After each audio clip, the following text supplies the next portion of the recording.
Let me get me some better monitors and just be the jerk. Oh, come on, man. I got family, I got kids, everything. Everything's upstairs in the closet, dog. Just take it. Money,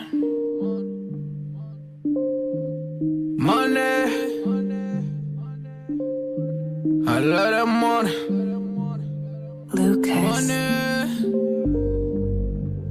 Money, money, money, money, money, money, money, money, money, money, money, money, money, money, money, money. You don't really want to play.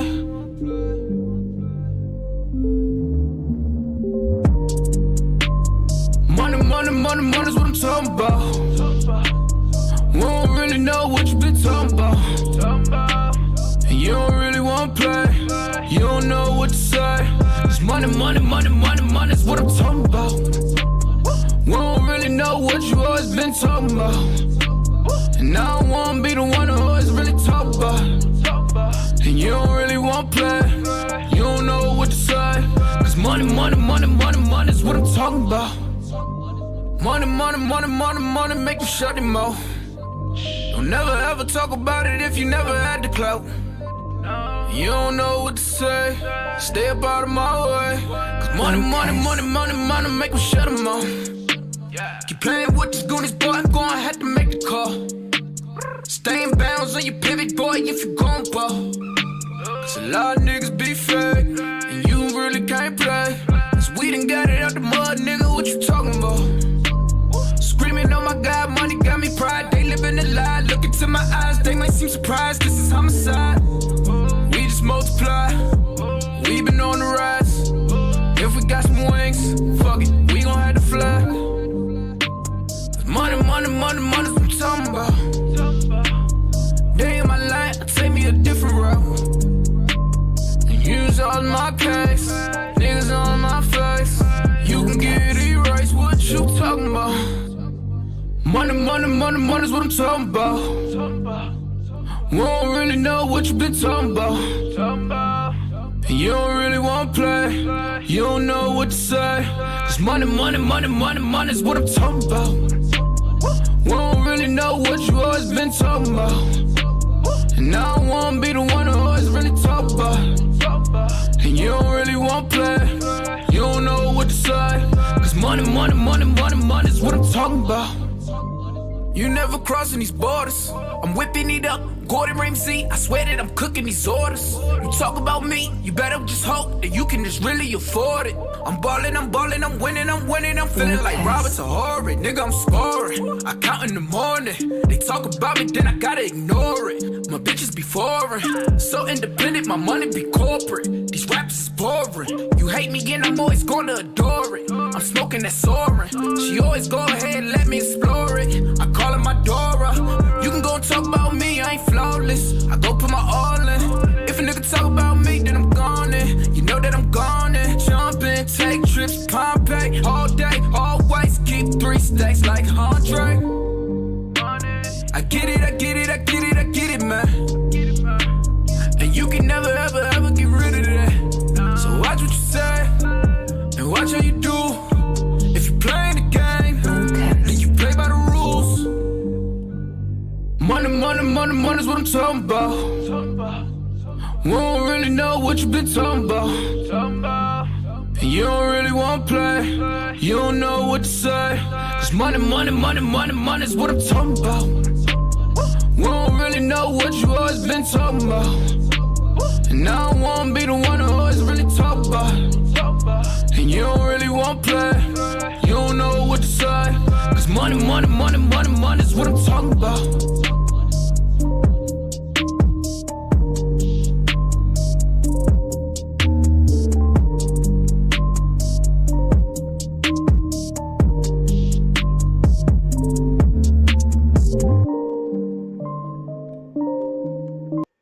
Okay, welcome to At the Bar Radio with Lady Antoinette and Gunman number 2. Yes, sir. We in the building.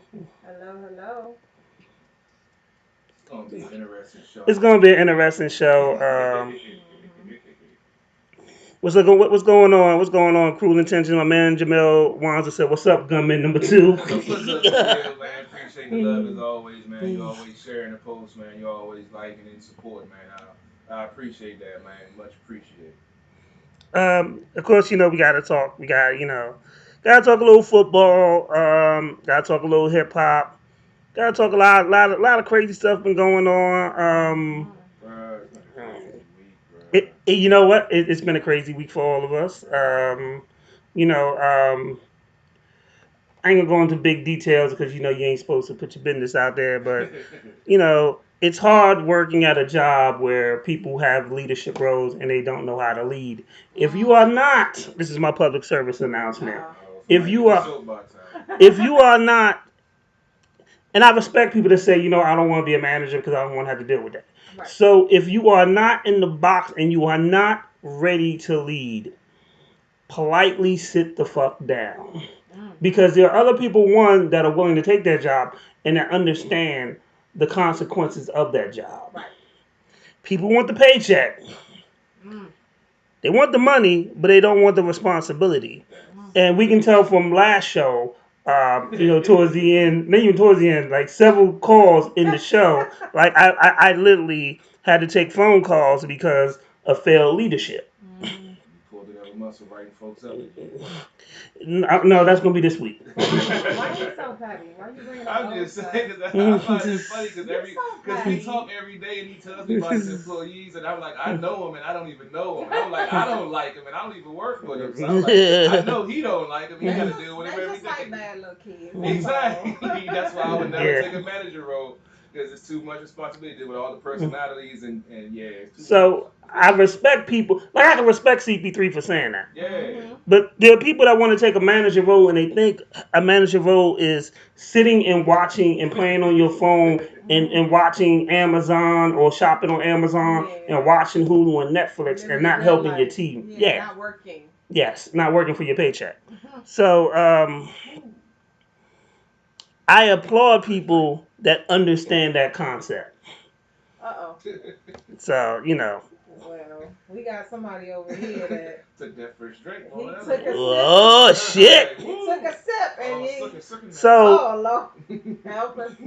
before you even get into your rant, we wanna Wait, he taking another sip before he do his rant. shit.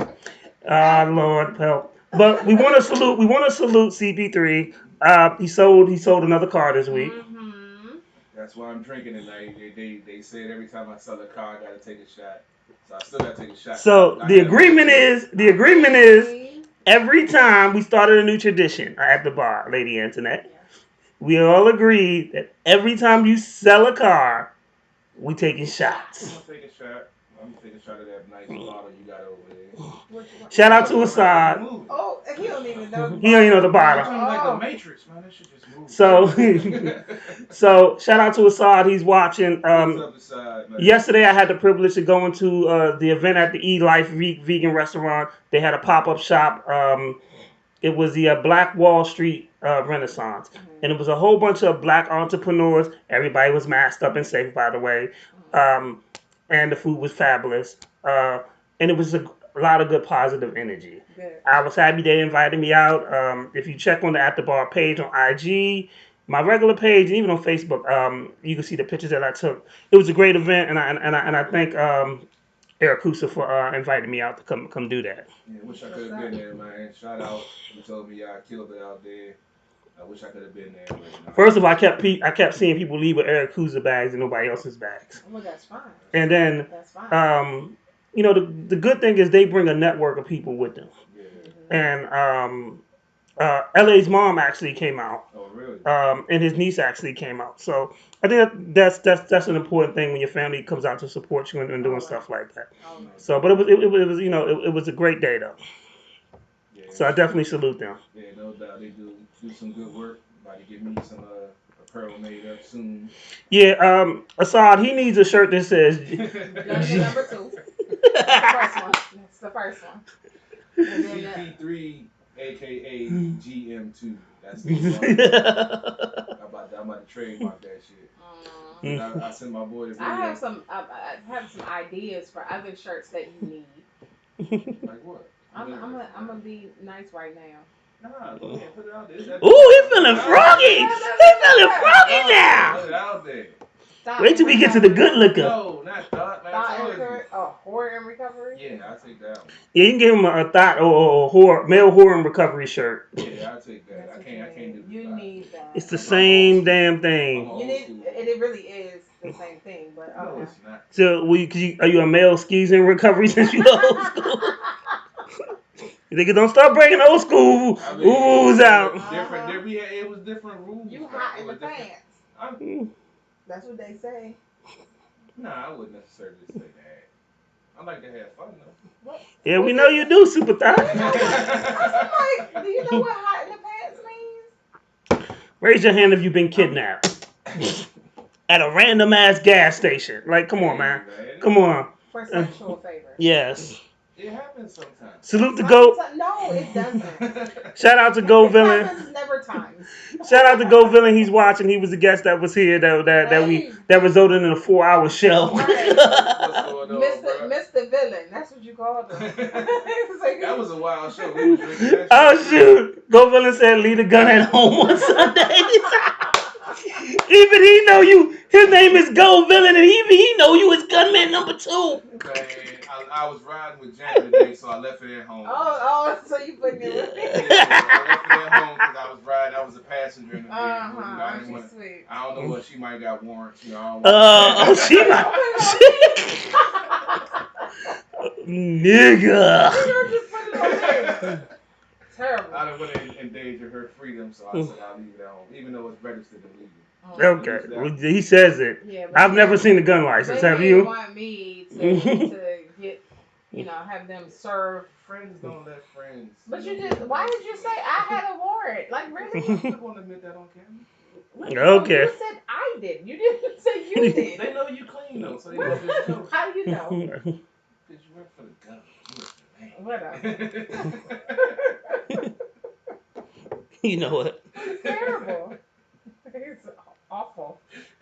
So just Gun- be a while. Gunman number 2 is on the road today. Oh man, it's been a rough week. Um, I don't know what You my done put me on all kinds of It's a- stuff. People So- were like, well, did she have a warrant? Is she working for the man? What is she doing? Like, They're gonna be somebody's gonna be googling you, looking up at your Facebook right now. what did Lady Answering that do? They're gonna be confused, but they're gonna be tuning in trying to figure out what's gonna happen next. Somebody gonna kick in the door? Is it I gonna be don't like you So- writing this script. I don't like this script. Hey, I told So- you my birthday month. So next week is your birthday. Sunday, man. Next Sunday, yo, we are gonna get you so fucked up. I'm already on the way. So wait, you just want to just get a ride here? Yeah, get a ride. Yeah. Yeah. Yeah, you're gonna need a ride because that might Yeah. not be. Yeah. So, Go Villain said congratulations on selling the car, Hey, man. and he said he loves the show. Hey, man. We definitely gotta have you back because it was. Thanks, Mr. Villain. That's gonna be a nickname for us, Mr. Villain.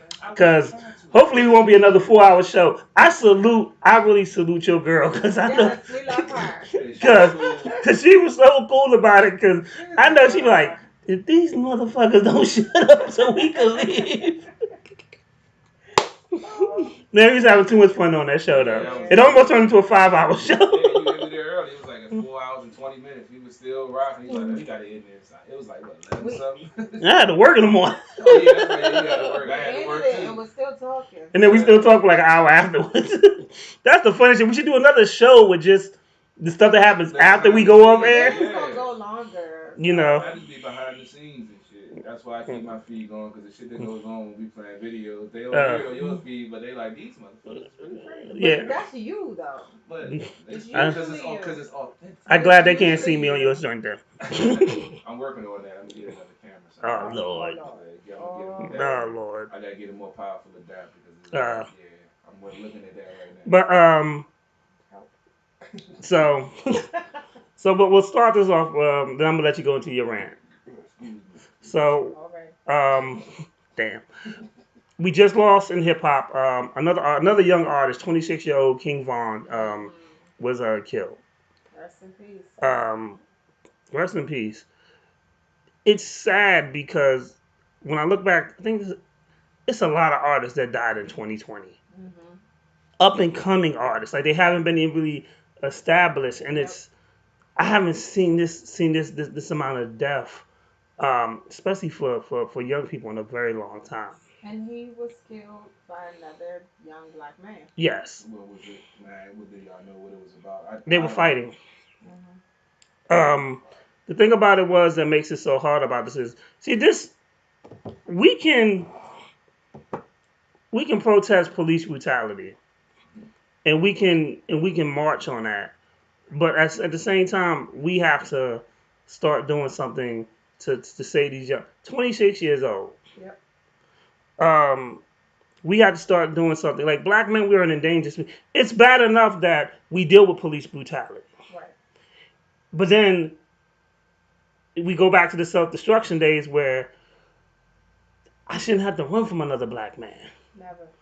And it's so crazy. Um, young up and coming rapper.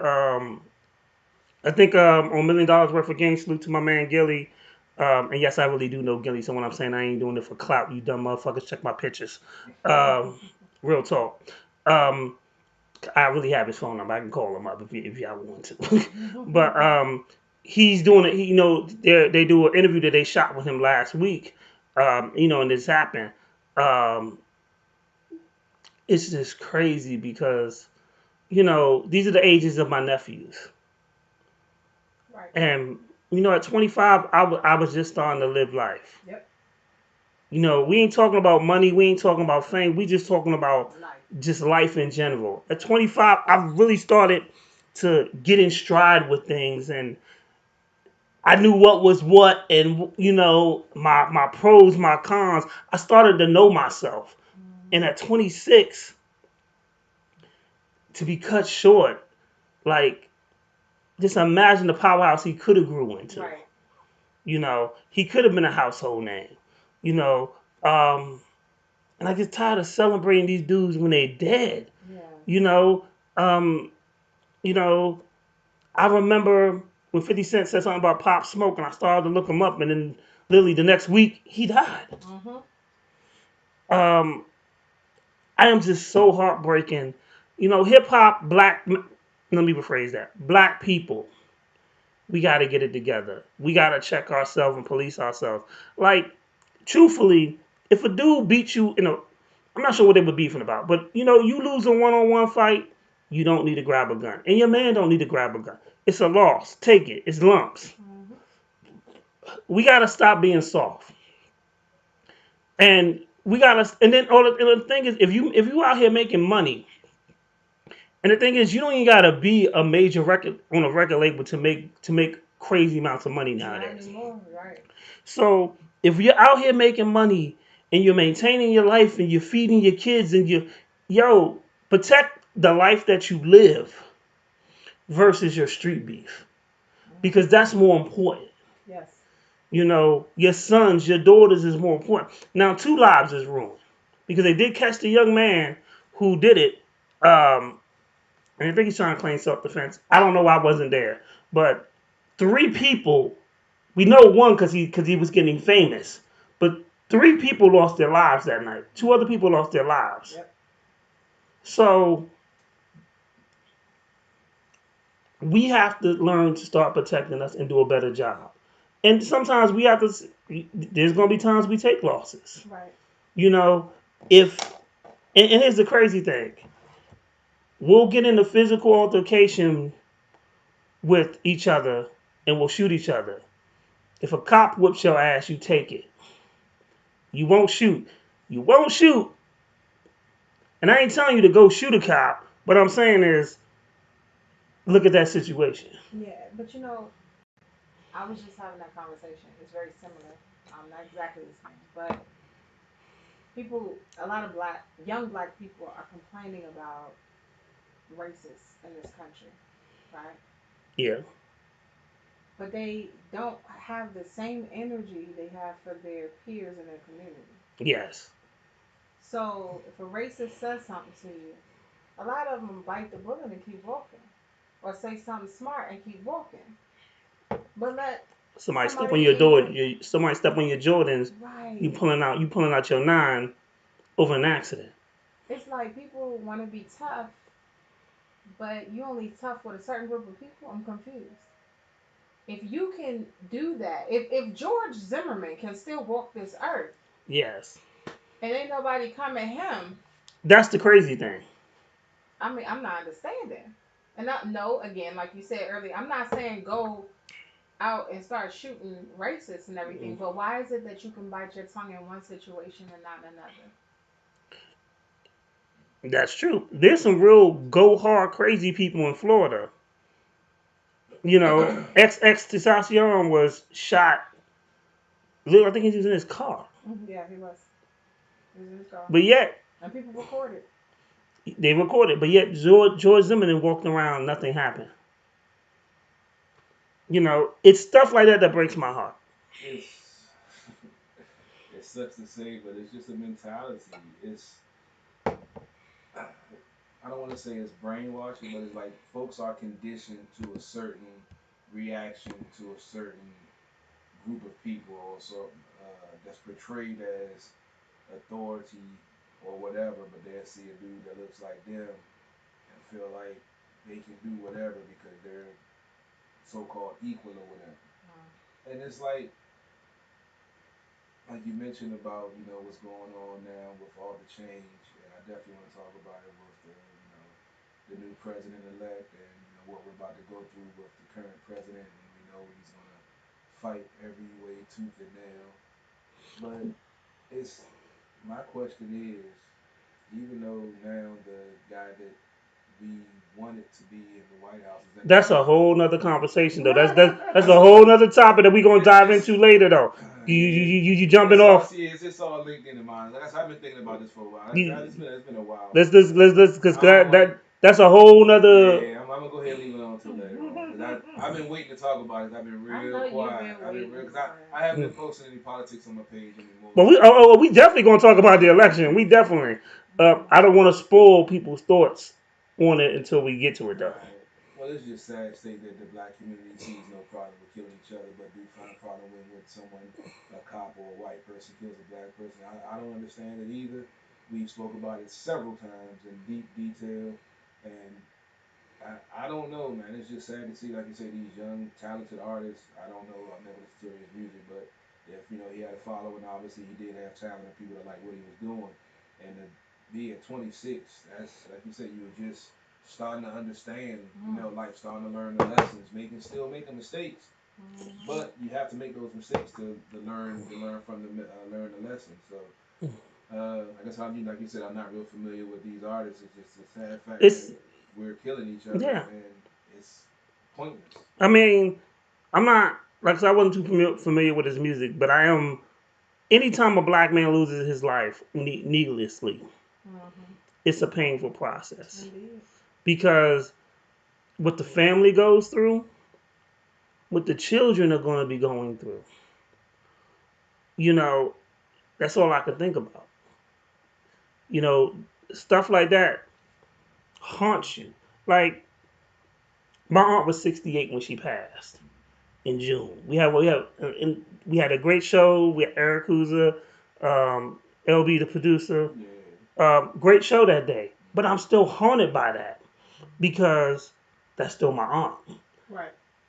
Just imagine who these kids who aren't even old enough to understand why their father is gone, and then when they have to realize their father ain't never coming back. And why? And why? It's I mean, we use the word senseless all the time, but just take the word and let it sink in. I mean, I too have, nephews and other loved ones that are that age. Yeah. And it's scary. And unfortunately, the issues that we thought that we overcame when it came to our hip hop artists being killed, murdered, we thought we were past all that, and we're not. It's crazy because when you look at it's hard, now that I'm older, to sit back and think about how young Tupac and Biggie were. Yeah. It's crazy. And the thing about it, Tupac and Biggie murder was 6 months apart. And I think that year, that was the two biggest deaths. Biggest. There were others. Yeah. But in 2020, it's so many.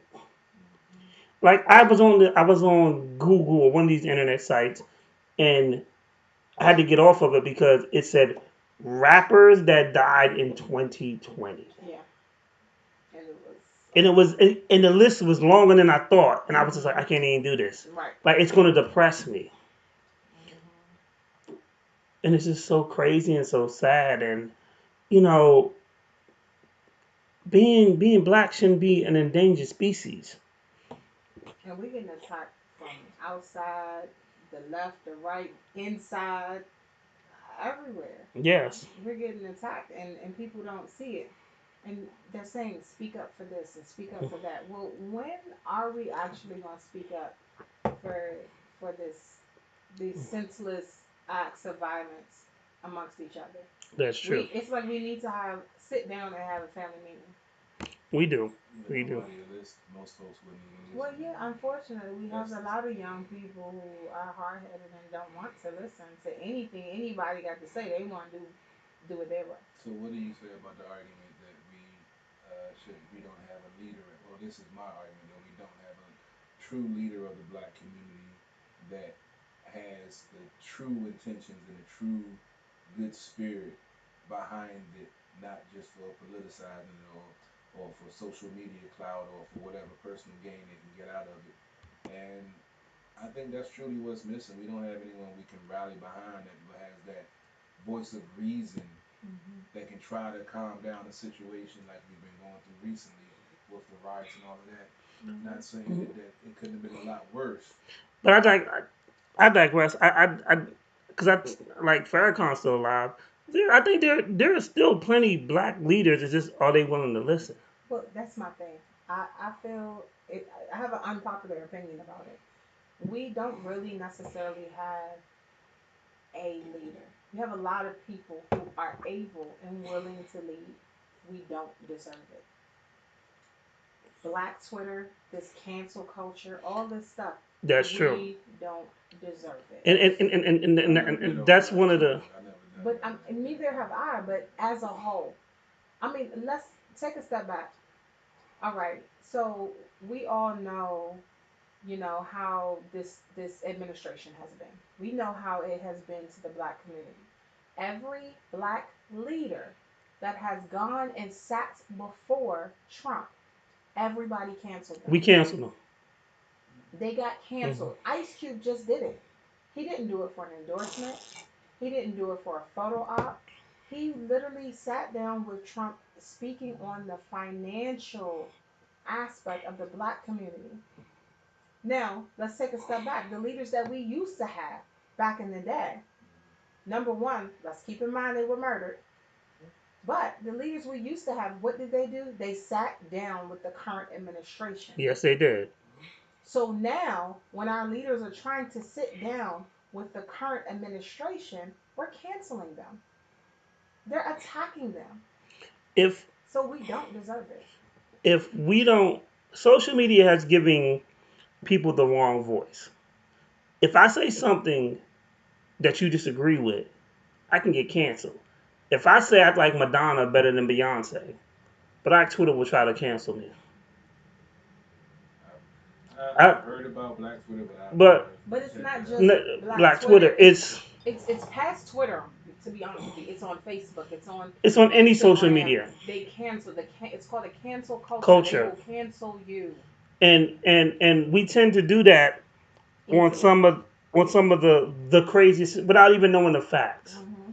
We'll cancel people and won't know the facts of why we canceled them. Yeah, they don't Hmm. research shit. And it's sad because this cancel culture has corrupted a lot. And the thing about it is that we were doing it before it became cancel culture. Before we actually knew what it was and we called it what it was, Hmm. we've been doing this for like the last 15 to 20 years, Yep. dog. Yep. On a realness. When people say, oh, it's a simple, oh, you don't like Biggie? Oh, fuck you, you ain't black. You don't like Beyonce? Oh, shit, nah, you won't mess with you no more. Like, See, I never and, and understood that. and people careers have been affected by cancel culture. Yep. Look Um, at Chrisette Michelle. Cassette Michelle, Carrie Houston, who used to write songs for Beyonce, said something about Beyonce, and we canceled her. Chrisette Michelle Is a beautiful singer. sang for Trump's inauguration. They canceled her. And the same niggas that... But they voted for Kanye. No, here's the crazy thing. The same niggas that canceled Chrisette Michelle, right, took a $1,200 stimulus check. Which is far less. She got paid, I want to say, $250. And none of them gave it back. You know what I'm saying? You can't really give it back. But they cashed it. They were excited for it. About definitely that stimulus check. Now I'm gonna be real with you. Trump did not technically give us that money. Let's be real. However, they are looking to Trump and saying, "Hey, where's my stimulus?" As if you are owed that money. But Chrisette said, "Okay, I'll sing. Pay me my money." And she was canceled. Yes. I guess I've never really paid attention to that. I mean, I've seen people say it, and I've seen stuff on social media. But to me, those are weak-minded people, so I don't even really. To me, they don't really count because they're so caught up in the bullshit and the labeling and the so-called canceling because they're not black enough or they're not this enough. Like there is no such thing as who's black enough or whatever. There's some white folks out here that's blacker than some of the black folks out here. If you want to really think about it. I've seen it. Yeah, that's more true to the cause than some of these pro-black separate. We need to get away from the white man and all this other bullshit. But you're doing nothing to perpetuate that. You're doing nothing to push that movement. You're just doing lip service, wasting time, punching keys on social media, and that's cool. If that's what gets you off and get you laid, good for you. Keep doing what you're doing, but don't act like you're holding it out. You real, and you want to start throwing pseudo facts and pseudo bullshit. And I come with real facts and then you want to get salty. I mean, then you just need to shut the fuck up and just keep on getting the cooch on the side that you're getting if that's why you're doing it because you're not really in it for the movement. That's why I'm like, if you're going to do it, do it. Don't bullshit with it. Don't just talk the rhetoric. Actually get behind it. That's why I tell folks, I work with mentoring groups. I work with Boys and Girls Club. I work with Boy Scouts. So I don't just be on social media talking about it. I'm out here talking to some of these youth that's in tough situations and trying to see what I can do to help. I have young nieces and nephews that I'm trying to help going through tough situations also. You teaching the Boy Scouts how to shoot? I don't know if they still do shoot, man. I was just asking dumb man numbers. I'm just saying. Don't get mad at me. I don't go on a camping trip or nothing. I do miss the camping. You might want to disassociate yourself with the Boy Scouts. Because they're not in good faith right now. Our troop ain't had none of that stuff going on, so I ain't worried about it. We had a God-fearing black man who taught you how to shoot guns. Well, actually, no, it was the white folks who taught us how to shoot. It was still in Boy Scouts. Yeah, we went to summer. That's when we went out to Virginia. Oh, was he God-fearing too when he was loading up his Glock? I think he said, bless the ammunition or some stuff like that. So, my goodness. To be playing with, are you serious? Nah, I was about to say, oh, that is terrible. Nah, it was a murder bag. Y'all was on some Medea stuff. She said, peace be with you. I wouldn't know because I don't watch it. She said, peace be with you. Veronica. You've been I'm going to tell you something real quick. There is a gentleman that just sent me, and you need to hit reply back. You just sent me your video. One, you need to share this in like 10 different groups. Same rules applies whether you sent me an MP3 or a video. However, if we play this video in this song, yeah, go ahead, give a disclaimer. And we're gonna talk about it. Yeah. If that's not what you want, we're gonna give you feedback today. You're gonna get live feedback on the air. Some real feedback. Not to say it's gonna be bad. So not to say it's gonna be bad. Honest opinion. So Veronica Gonzalez, that's who put the thing in it. So if you're not ready for that feedback, say that and I won't play the video. And then come next week's show, we'll just probably play it regular after I review it or whatever. If I play it live today, it means we're giving you feedback. I was about to say, so if you play it live, you gotta get it. Okay, I like that. If I play it live today, you're getting feedback. So if one, you have to put this in 10 groups. Two, we're gonna give you live feedback. It's gonna be honest. So Ms. Gonzalez, if you can hear me, if you want the feedback, if you don't want the feedback, you need to reply, "Hey, I don't want it." Just play the song. Just play the song and I'll do it next week. If you want me to play it live, I'm just gonna let you know now. Yeah. We gonna give you that feedback. You will find out how good your music is. And then also other people are able Mm. to comment within the feed. Yes, and And give you immediate feedback. Oh, you're So definitely So- reaching there's a a broad benefit. audience. There's benefits to it. yes. Yeah, you're So- definitely reaching a broad audience. So I just want to let you know that, but I ain't doing it right this minute because we're in the middle of a conversation. Anyway, I just had to get that out the way. I'm setting up stuff over here like Nah, I want to give them time. I want to give them time to reply because we still gonna talk about sports, and then we're gonna Oh, yeah. We got lots to talk about. we got a lot to talk about. Yeah, we do Um, talk about some Cause sports. y'all know I'm crazy because I got some other stuff to say about other topics. Uh-oh, I ain't know. No, I'm just trying to figure out what you got. not your kind of crazy. My kind. So Oh, yeah.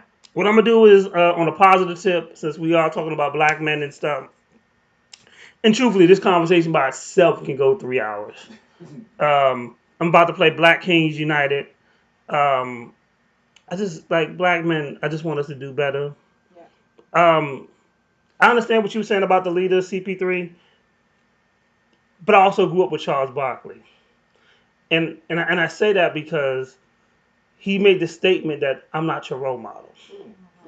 And when he first said, I was like, this fucking asshole. But when I understood what he was saying was, we gotta stop looking to other people to police and start doing stuff ourselves. I'm not saying to look. And I get what you're saying, yeah, but that's why I said what I said. yeah, some folks need that. Some people do need guidance. That's why we have managers, supervisors. Shout out to the lazy people that work for me. It's so much.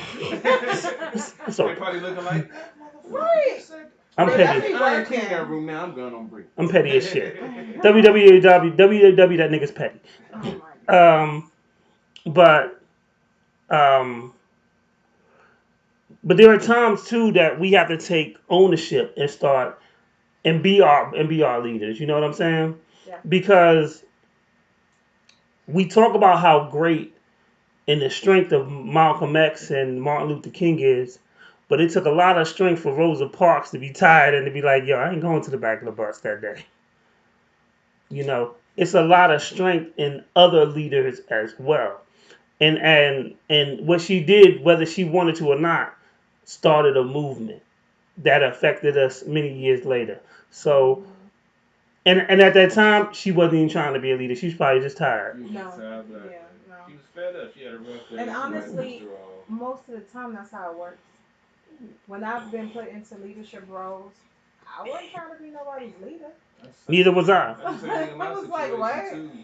But I'm not saying that they need it, but sometimes you have to have that central voice because, like now, especially now with all the different political news that you can watch and political shows you can watch that can back up whatever crazy theory that they have, you have to have someone that has that voice of reason. Like look, this like Fauci, like this is bullshit. Wear a mask, wash your hands. Don't listen to what this dumbass is saying because y'all out here dying listening to his shit. But at the same time, you gotta have that simple that voice.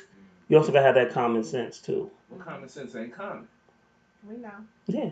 So some people need help in those But that's- areas. that- You can't just say fuck them unfortunately- because they don't have. I'm not saying we're not saying fuck them, Our but culture, we're filled with idiots. Like, real talk. Yeah. I have friends from other countries, and I have to take a step back and admit, Americans right now are idiots. Yeah, they are, but we can't just say it. We don't say- educate them. we don't say fuck them. But what we do say is though, you gotta try to do better. Yeah, if they And- want to learn. And the thing about it is though is the problem with leadership is you got the problem with leadership is I got 2 words for you. And y'all can look it up because it ain't the rap I'm about to say. The first word is Jim. The second word is Jones. And y'all can go ahead and drink the Kool-Aid. Because that's and because being a leader is a double-edged sword. When you find the wrong leadership, you're drinking the Kool-Aid at times. Mhm. So we have to be careful of saying we need a leader, because we get a leader to talk about we're gonna kill all white people today, and our brothers start putting guns, and that'll happen too. So we just have to find the right leadership. Yeah, I'm not just saying anybody. I'm just saying, And we can't follow stuff blindly anymore. No, But what we do have to do is do a better job of creating leaders Right. and Supporting them. and supporting them. Yeah. I mean, Creating and supporting is they go hand in They hand. go hand in hand. but That's I a good talk about correlation. that quite a bit, and I think when we spoke on marriage one time before and submitting, Yes. as far as like the person who to submit to, in a sense, if you have a leader, it's your responsibility to also make sure that they're leading you into the right direction. That is true. Once you see that they're leading you into the right direction, hey, go for it, support them, do all that you can. But the problem is that we don't have that. It's true, we don't really have a solid, you know, leader. It's not just like one person. Yeah. So people are just literally reaching into the air for leaders. Yeah, And they're following anybody. Yeah, some of the stuff that I've heard, some of the conspiracies that I've heard, because I've heard from the white folks that Obama's gay and Michelle was a man and Yeah, all I've that. heard that. I actually ran into a black person Who believed it? that believed and was And this and actually was that's crazy. dude. We're gonna talk about this real quick, and then I'm gonna go to this video because black people talk about this. So I remember one of my nephews hit me up with something about the Illuminati one day. Oh yeah, that would be so. So, and if you notice, when people talk about the Illuminati, they'll tell you any black person had any success Yep. was part of the Illuminati. Yep. Oh, they was doing this. And when the greatest trick of the Illuminati is when you start thinking that success means that you gotta sell your soul. But they'll tell you any successful black person has. They don't tell you Tom Cruise sold his soul for Scientology, but they will tell you Oprah. They will tell you Kanye sacrificed his mother. They will tell you all these things, and then you get. And here's the thing. So then the mentality of the next black person is, I don't want to be famous. I don't want to make it the right way because I gotta do this. Make it harder for me to make it the right way. And so we get caught up in that. So that's the greatest strength, though. When we tell people, when you tell a lie and it becomes that powerful, and you got black. I remember I had to stop talking to this female because she was stupid. Really? I thought that was your number one type. But we're gonna get back to that later. I don't believe you, but I'll just playing. We just playing. I'm just playing. I don't believe you, but that's another story. But I stopped talking to her.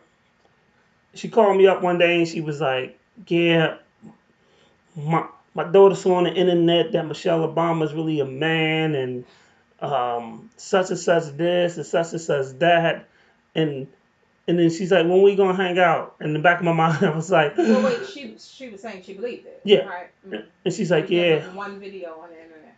And then I was like, "So where you get that from?" She said, "Oh, from the internet." And I didn't even want to disbelief, but I just knew that I was just never going to meet her in person and talk. I was like, because obviously the conversation is, I'd have a better conversation with an empty glass or an empty bottle of liquor. Like, damn, you tasted so good and now you are gone. Like, that would be more thrilling and entertaining to me. But you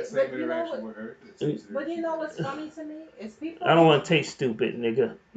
What I see people doing is they'll say, I don't believe in God. I don't believe in religion.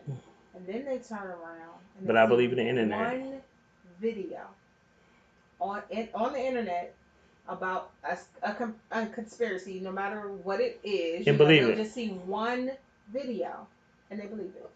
And that's the thing. And then they won't research with the facts. And my whole thing is, if you can bring something to me factual, I can be like, cool. Right. You know what? We can debate it. No. And even if I don't understand it or agree with it, I can respect it. Right. But that's what I'm saying. So, but they'll argue you. with you about something you believe in. Whole time they believe in something.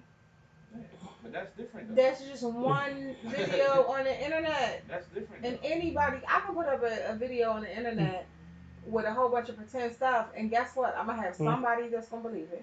Yeah. Yep. So I mean, but that's a great We thing. can talk about that offline. Hell yeah. We're gonna play Black Kings United. Black people, we definitely get together. I might play another video after that. Just so we get the mood in. CP3 is sipping liquor. He's about oh goodness. he about to drunk dial some female. But wait, we also have to. On King News, and I'm coming to you with the truth. The streets took 6 more lives overnight, all the result of gang-bang stupidity. By the way, you gangsters should know, one of your victims was a 3-year-old girl. Local gang members, you still don't get it, do you? Killer Cal here to speak about the times we living in. I'm all for the movement, but protect the businesses. Culture try to clone us, we fighting corona. We ain't trying to be athletes, we trying to be owners. Should I kill me a sucker or pray for his mother? Cause the way that he acting is because he didn't love him. He acting out of school trying to kill his own brother. Cause his father wasn't there, he too busy undercover. We all need protection, we never wear rubbers. We strong black man, just need somebody to love us. It's hard out here, I'm around for my brothers. Kings out here, we unlike no other. Other than that, we know that that's like litmus. Priest cold like a pole on a stripper. Never with a knee on my neck, so y'all gone off the dippers. Like Mahalia Bar, saving old souls by the river. We can't breathe, we don't tear, them no one believe us. Knee pump with it, we not gonna ease up. Black skin, no one will win, so that mistreat us. But we are in the same, y'all know we are speak. Been through it, I was young, dumb, foolish. On the streets underneath the wrong influence. Lost in the dark, follow my heart, it lit a light. Unite, we hit a night to fight the bigger fight. Life for black ain't trying to change things, surviving and maintain, man, we all in the same game. There's a war going on outside against black skin. From all those that sympathize, you see the passion. It's like the minds in their eyes while they harass. Child dies, a mother cries while they all laughing. Wonder why we clashing, huh? This is genocide. The ignorance of eugenics designed to kill our pride. So don't be a crab in the pie. Question mark asylum, baby, yeah, we all we got. Yeah, like 50 Cent, I gotta get the strap. Rubber bullets in my body, now I'm shooting back. Racist copper wanna kill me cause my skin is black. Sometimes I know for my location using Google Maps. In the walk, police sirens passing. Mix of the truth in the bars as we have to. Footsteps sounding like a revolution happening. Out the back door screaming Black Lives Matter. We can't breathe, we don't tear, them no one believe us. Knee pump with it, we not gonna ease up. Black skin, no one will win, so them mistreat us. But we are in the same, y'all know we are speak up. Problem is unity, we gon' need more of that. Too many funerals, we bury more blacks. Mothers is losing sons, Fathers is losing daughters. gotta get this in order. Before it's a civil war. Okay, they say I preach, I just do my thing. No fake in the building, just a room full of kings, huh? A lot of power and we will grow like the R&B dude said you will know.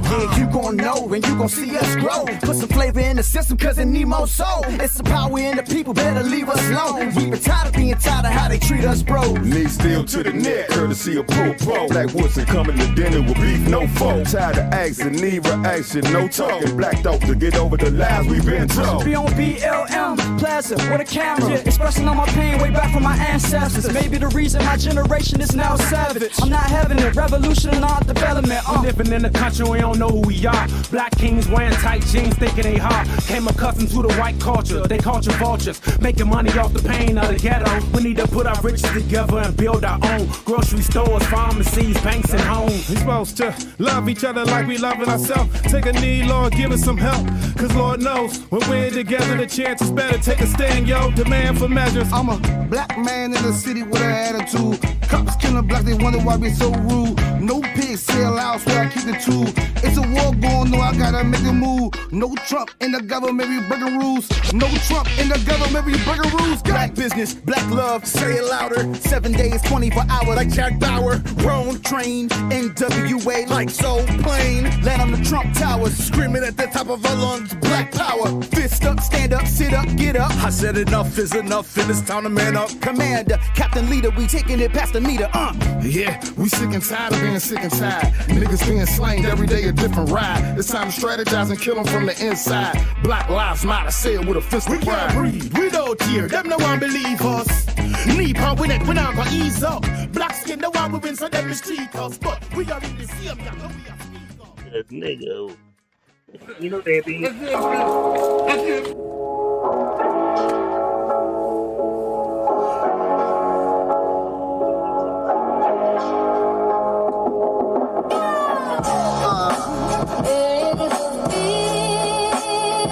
know they understand.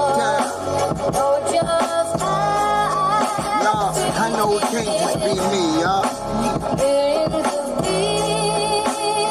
I know they understand, my man.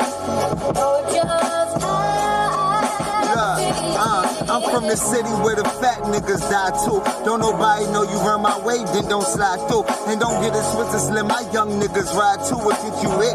Leaking out your fit like a side boob, even lied to. I heard the meek shall inherit the earth. For being meek unless you mills, you'll inherit a hearse. Hustler's heart, I inherit at birth. So if it's 9 to 5, don't feed my kid shit, I do whatever that works. I'm selling weed, water, pistols, and prescriptions for perks.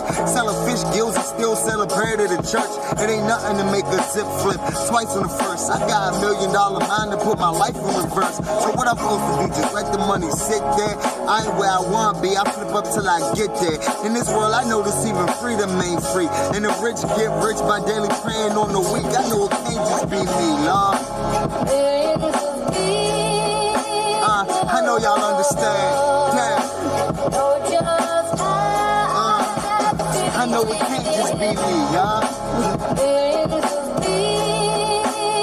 I know they understand, my man. I'm a young Trinity boy. Southside thuggin', making something out of nothing so the whole world love them. Speed light for my G's over keys and percussion so they can see past D's yelling freeze while they hustling. T told me a few weeks before they cuffed him, only winners eat dinner. If you loafing, then you lunching. Let that breathe. I think he was on to something. Only winners eat dinner. If you loafing, then you lunching. I feel like you finally sunk in. Whether you got work or gotta work, either way, you gotta punch in. All this sleeping to get you tucked in. But don't be flipping for them tricks, get rich and stunt then. This $1 billion business and clearly I want in. Speed limit 65, my drive on 110. I'm from the land of the free and the home of the brave. When you're a slave if you ain't getting paid. I know it can't just be me.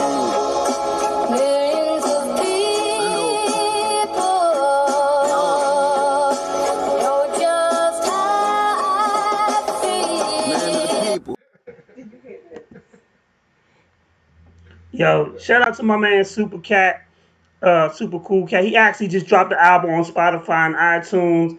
The link will be on my page. It's probably on there now, but I'll repost it again. But a shout out to my man Super Cool Cat. CP3. Shout out to some of them cranberry juice. He done changed his voice. He done changed. That's how you know something. Something wrong with this dude. Are you capable of giving us a recap of sports right now, real quick? My man tuning in for some sports coverage. I know you do. We kind of started the show wrong because I just wanted to get the rest of the piece off, and that turned into a whole nother conversation. Yeah, next time we need to make sure we get the sports in real fast before you have a little too much. I told y'all last Sunday, it was the first of the month. It's my birthday. Oh, nigga, you getting fucked up next week. Exactly. I'm getting fucked up every day I get a chance. Yeah. Okay. I work every day, so I don't get a chance to get fucked up every day no more. So when I get a chance, and I ain't driving tonight, oh yeah. Ooh, you know that's the white motherfuckers start having fun. They start making that sound. So, Lady Antoinette, do you want to go by Capitol Heights on your way home? No, No. I'm not going by Capitol Heights. As a responsible party, you know, responsible. I pick up and drop off exactly where they need to be. You're the one that pulled 4 bottles out of her bag.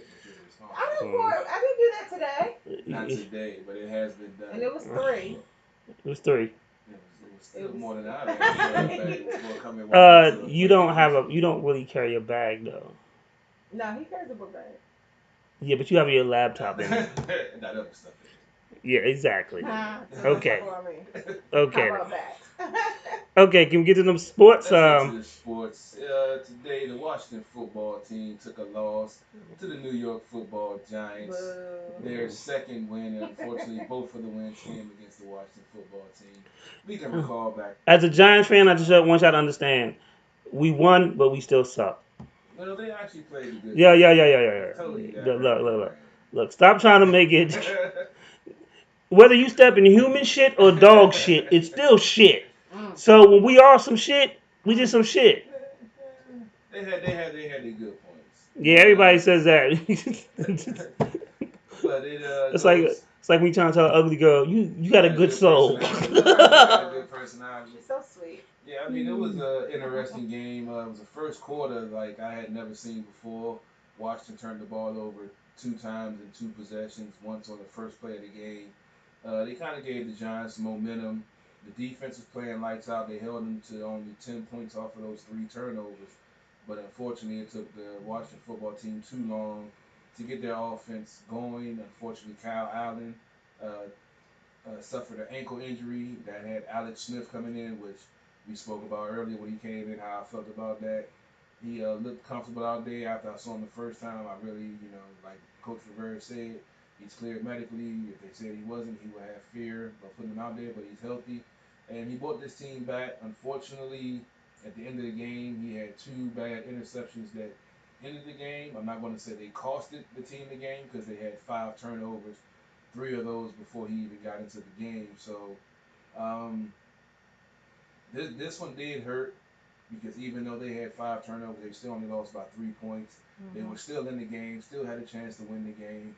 I'm not trying to make any moral victories, but I mean, it does suck to lose to a team that should be winless, and one victory they got because of failed 2-point conversion, and this one they got because of some unfortunate turnovers and injury to your backup quarterback. But I'm not going to sit here and say I saw some positive in it because unfortunately what we saw against the Cowboys we didn't see against the Giants. We saw a full 60 minutes of concerted effort, not making mistakes, staying disciplined, doing their assignments, and they won the game. This game, I saw a little bit more freelance, and they weren't staying gap disciplined. And the turnovers, I just think they were pressing. They were trying to do too much. They were going beyond themselves, trying to make stuff happen. We saw with the fumble with Logan Thompson. He had a chance to fall on the ball, but he was trying to pick it up and run with it. Ended up losing and give it back to the Giants. So I'm not going to say, like I say, making any moral victories, but it is what it is. I see folks, my man Fred said that folks killing Alex Smith about the game. But I'm like, he came in, wasn't expecting to play, didn't take no first team reps, put up 300 yards, put the team in a position to win. Unfortunately, he made 2 bad throws. On that last interception, if you listen to the announcer on, even though I can't stand Jonathan Vilma, he was a good player, but his commentating is horrible. His partner actually summed it up perfectly. That the safety sucked him in on that play. He was waiting for him. He knew that he was going to McLaurin, even though my man Josh Kirby pointed out it was 2 people that was open. And we've seen Haskins make this mistake. We've seen Kyle Allen make this mistake. And we just saw Alex Smith make it. So he went to McLaurin. The safety, baited him and jumped underneath for the route, intercepted the ball, game over. So, I mean, and to the folks that's trying to be sarcastic and say, the folks are trying to say it was all on Haskins. Nobody said it was on Haskins. Your imagination said that. Coach Rivera came out several times and said that he didn't say Haskins was done. He didn't say he was over. He didn't say he was done with him. But in your mind, because of the DC sports media, you decide to believe that instead of the coach that's actually in the locker room, instead of those butt jockeys that's on the radio that don't deserve to be on the radio. And then you're questioning all types of stuff and then coming at me when I'm trying to explain to you that he never said that. Go look at the press conference. He's never said that once. So my hope to all of you folks that's been doubting him is that Haskins did take this benching seriously. And he did work on the things that he told him he needed to work on. His footwork, his mechanics, his technique. It ain't about race. I know y'all talking that BS. I don't pay attention to it. It ain't about race. It's about being prepared. Kyle Allen was playing good ball. Last week, y'all was loving him when they beat the Cowboys 25-3. Now he suffers an injury and he sucks and all this and that. And Alex Smith did. Man, y'all gotta chill out, man. Sniff a line of coke, smoke a J, pop a Xanax. Did you just tell them to sniff a line of coke? Yeah, they gotta do something, man. That's sad. He said smoke a J or pop a Xanax. Yeah. Okay, so we gotta put a disclaimer out real quick. The opinions of CP3, aka Gunman Numbers, is his alone. I would say this about because I'm a Giants fan. We know. But I'm gonna say this about Washington fans. Washington fans tend to get upset over the littlest things, and it's a rebuilding process. I get it because I remember when Eli first played, I was like, this motherfucker don't move. And I hated Eli for that first couple of years. Like Eli. And then he gave me 2 Super Bowls, and I was like, oh, you know that dude ain't too bad. But it's a process. And I think, these cowboy coaches, not cowboy coaches, these couches coaches, because they're home on the couch and they think they know better than what the coaches do. And it's great we have opinions and stuff like that. But here's the thing. As I like to tell some of my workers, I'm in my position for a reason. So and you're in your position for a reason. So if you're not coaching, and understand, just because you coached a bunch of nappy head little leaguers does not make you NFL qualified to coach. Like, if you coach, if you managed a bum ass store, that does not make that you ready to go manage Walmart or Target. Like, managing a corner store and managing like Safeway or Giant is a big difference. Because in your corner store you can have the cat on the counter. You can go in the back and you can play with your rats and stuff like that. You can't do that in Safeway or Giant. So basically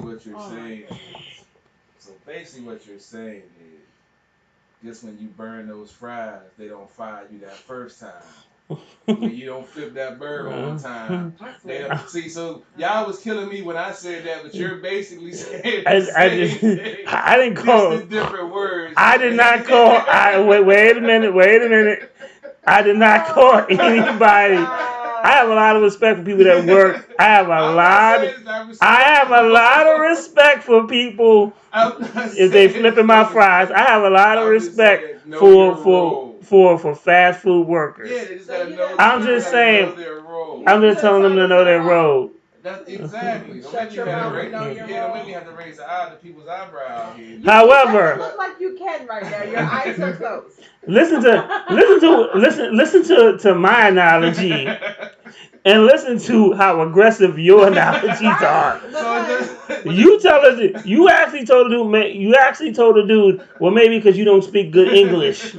Like, I didn't say that shit. I'm just saying there's a reason why we're in such and such position. You just like told people to do a line of coke. I'm just saying. Yeah. That's like all illegal, right? Yo, I mean, but they still, come on now, they still do it just because it's illegal. Okay, CP3, can you?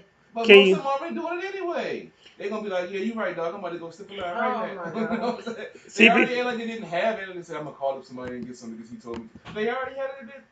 CP3, can you do me a favor? Yo, what's that? Could you can you give me a Corona, man? Please. I didn't see how that noise was, bro. I know what the noise was. Myself, nigga. I didn't say that. Should I bought my pistol? No, gunman number 2. Nigga, I been hearing thumps in the night, nigga. You hear anything? You right. I did some things. You done a lot of things. You done a lot of things apparently. Thank God, Lady Internet's driving. Right. Because he's paranoid for no reason. Yeah. Yo, what is up with this Ice Cube reference? It's over and done with. You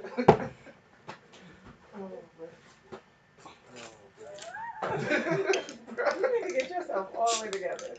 I can't be hearing bumps in the night. It was not a bump in the night. Right.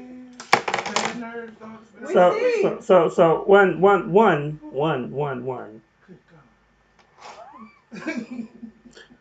Who told you were the only person in the house? I assumed, but you should announce that shit. Why? I'm glad I didn't have my pistol. I reach for it right now. Oh my God. First of all, no, let's stop. Why is your voice like that? Because I'm in shop right now. No, your voice was like that before. You talking like you came from a pimp convention. You see my pinky out? Oh Lord, you think you fancy? So this is what we are influencing. Okay. Oh my goodness. But that's all I had to say about the Washington football team. I mean, like you said, it's a rebuilding year. I understand fans gonna be fans. They're gonna be upset. I don't normally read it. This is my boy. He told me about what we would. He was commenting, saying Haskins has potential to need more work like any other young QB. Exactly. He's talking about it. Oregon coke was decriminalized. We can definitely gonna talk about that later on. Okay. They decriminalized the hard drugs out in Oregon. Yes, You know I have a Oh, controversial yeah. opinion about that. But here's the thing: you sat here and you're telling. Hopefully, you were only talking to the Oregon people. Yes, you need to clarify. Go do coke, Oregon, Washington football fans. Oregon. Honestly, we're going to get into that later. Like I said, I have a controversial point of view on Okay. this subject right here. Let's go. But it's legitimate controversial point. But you All think right. everything is legitimate, so I mean, next. So what else you got to say in sports? What else you got to say? What else you got to say? The Cowboys are winning. They still winning. That's terrible. That's Yeah, I terrible. haven't checked my fan. I'm doing pretty good at fantasy football this week. Are you sure? Yeah, I was up. Cause sometimes we can tell when you're not doing good because we be in the middle of the show and you just be you making sound effects like either you about to have an orgasm or beatbox. We don't Right, know. and I'm sitting up here next to him, and I'm like, She's like, yo, can we trade seats? And I'm like, no, you sit right there. You're good. You see the camera feed go blank and hit boom, you know which one it is. Oh shit. You going to hell. Hold on to lose by 1 point. It 19-18. 19-18. I thought it was something bad. Nah. No, it's bad if they win. And I'm winning by 30 points in fantasy, so I'm good. So, what's the name of this vodka again? What, Stoli? Stoli. So it is smooth. Renegade told me it was smooth. It was really smooth. You see that at the bottom? Now. Well, that's the nickname. Ultra luxury vodka. That's the nickname. Why we call it Stoli. It's longer than that, but okay. If you can pronounce it, then hey, more power. But Stoli, here's the thing. It's a big difference between the taste of that and the taste of that. Yes. When Renegade told me it was smooth, it's. Do you know what vodka is, my love? Russian. Oh, okay. So it's smooth with that one. Nothing wrong with platinum, by the way. Is not as harsh. It's not as CP3-ish. We noticed. Oh, did you finish the? Oh, okay. Never mind. So anything else on football that you want to tell us about? Without getting us banned from the air. Nah. Just that it was interesting that if you watch my pregame and the keys to victory, some of the stuff I pointed out happened in the game. So tune in.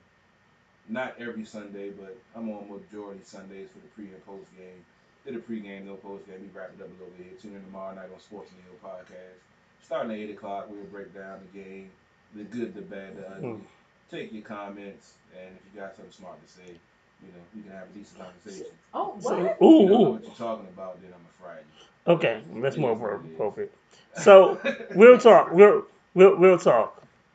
Cause we keep talking about this off camera, but we never talk about it on camera. What that is.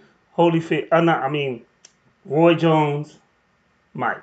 We did talk about it. We talked about it? It's a hot mess. It's bad. And you know it's gonna be for a Legends belt now. Yeah. So I think the WBC had decided to put a belt up. And I think that is a bad.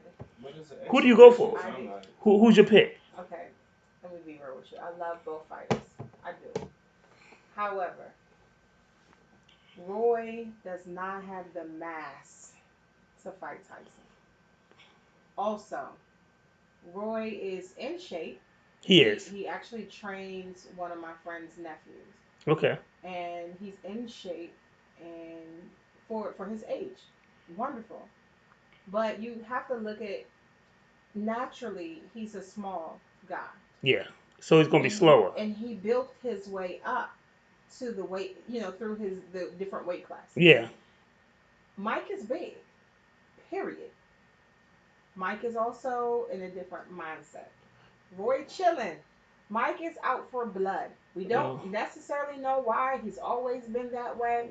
But if you look at him training, Mike is somewhere else. Mike is training like he's still in his 20s. Well, see, Roy. But I'm talking the mentality. He's somewhere else, and Roy is chilling, See, the thing with Roy, like you mentioned with him coming up throughout the weight classes, Roy never was really technically sound.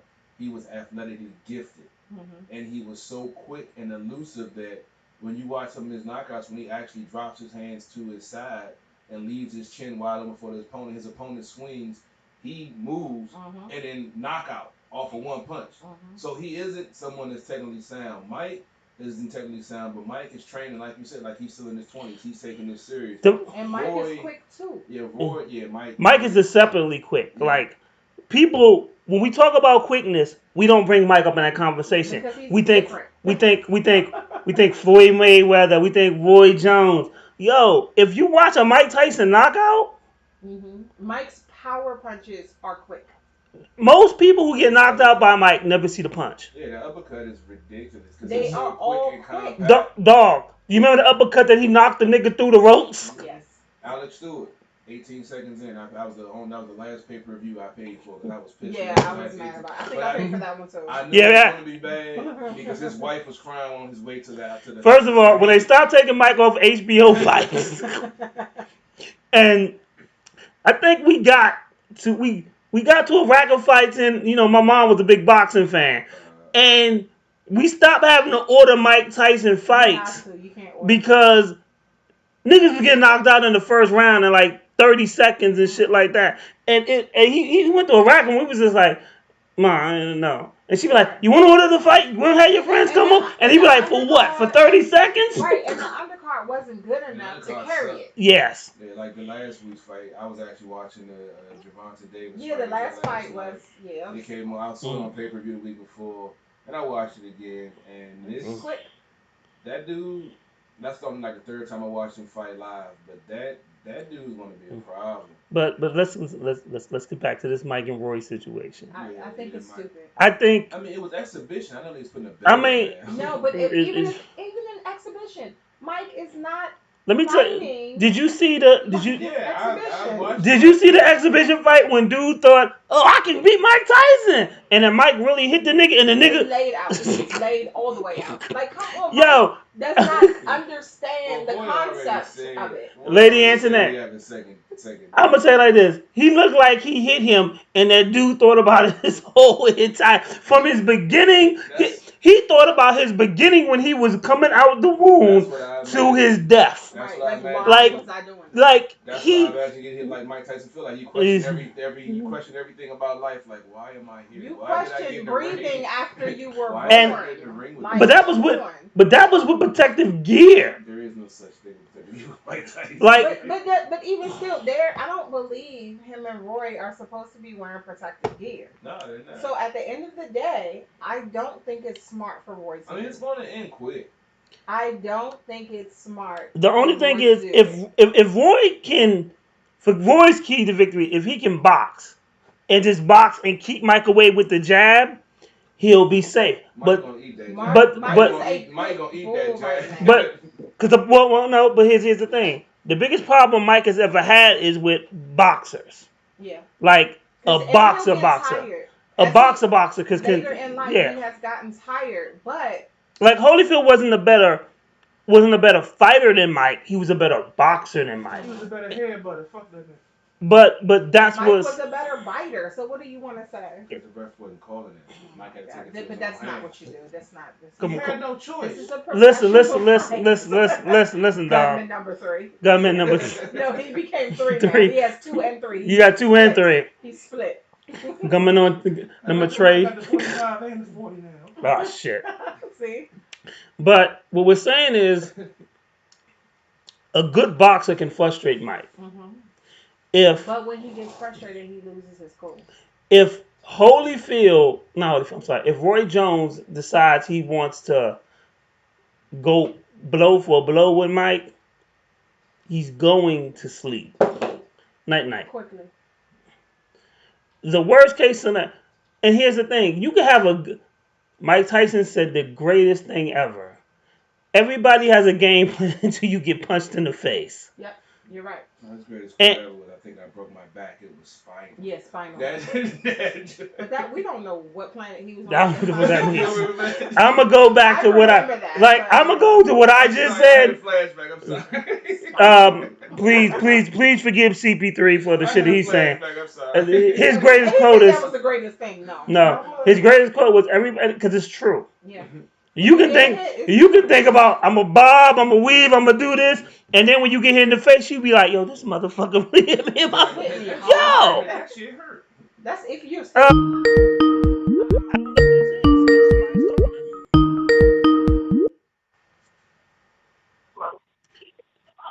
welcome to the Bar Radio.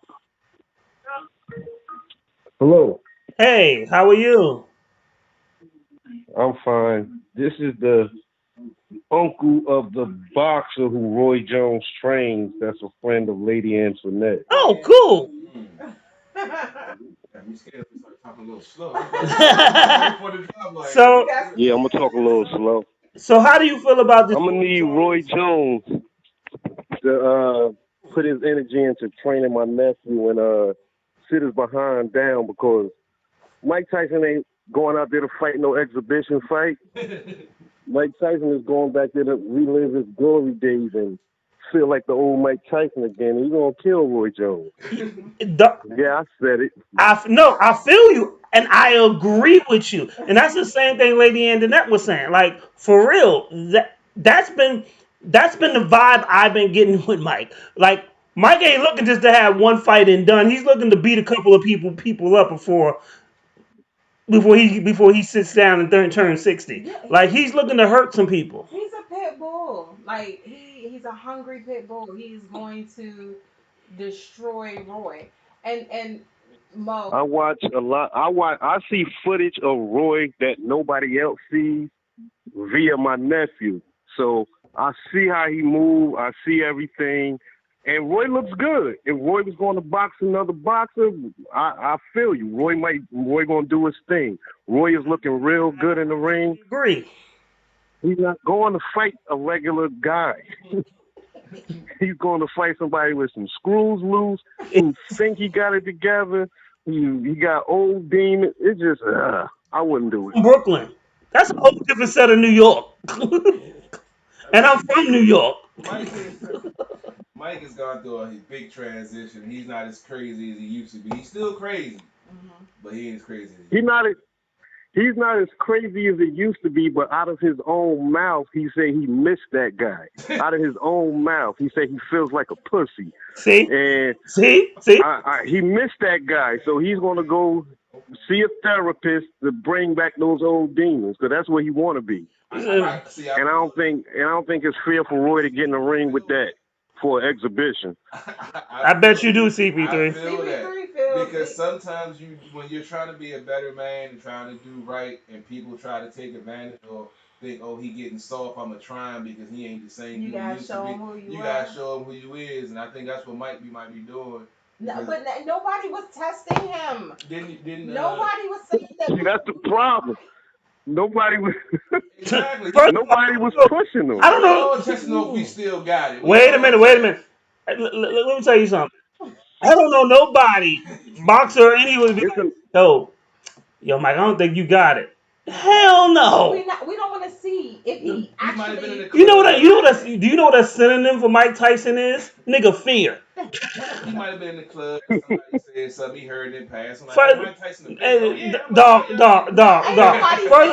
First of all, ain't nobody alive, especially my age, that would say. We didn't say that. First of all, niggas know what. Nigga, Google Mitch Green. That nigga gave an interview at the Mike caught him on the street. I watch once a week. And he talked about that in his little show that he did. Yeah. His show was good. I saw it too. You know what was real good? That punch he gave Mitch Green and had that nigga face. Like, how your whole left side of your face swell up? Your whole face. Your lips and your eyes swell up at the same time. Boy, you look like one of those drawings from the 50s of black people. But I mean, real talk. Me and Mo talked about this all the time. That's Mo on the line, and it's like nobody that I know of can come up with a reason that Roy Jones should do this. Like, there's no reason. I mean, for Roy, I think what it is testing yourself against one of the greatest of all time. That's not smart. However, it might not be smart. However, keep in mind what Michael Jordan did to his legacy playing with the Wizards. How about that? That's what I'm saying. And I love Roy. I love Roy. We gotta remember the last image of Roy in the ring when he got. I don't see what he did to his legacy. We all looked at him as he was an old dude.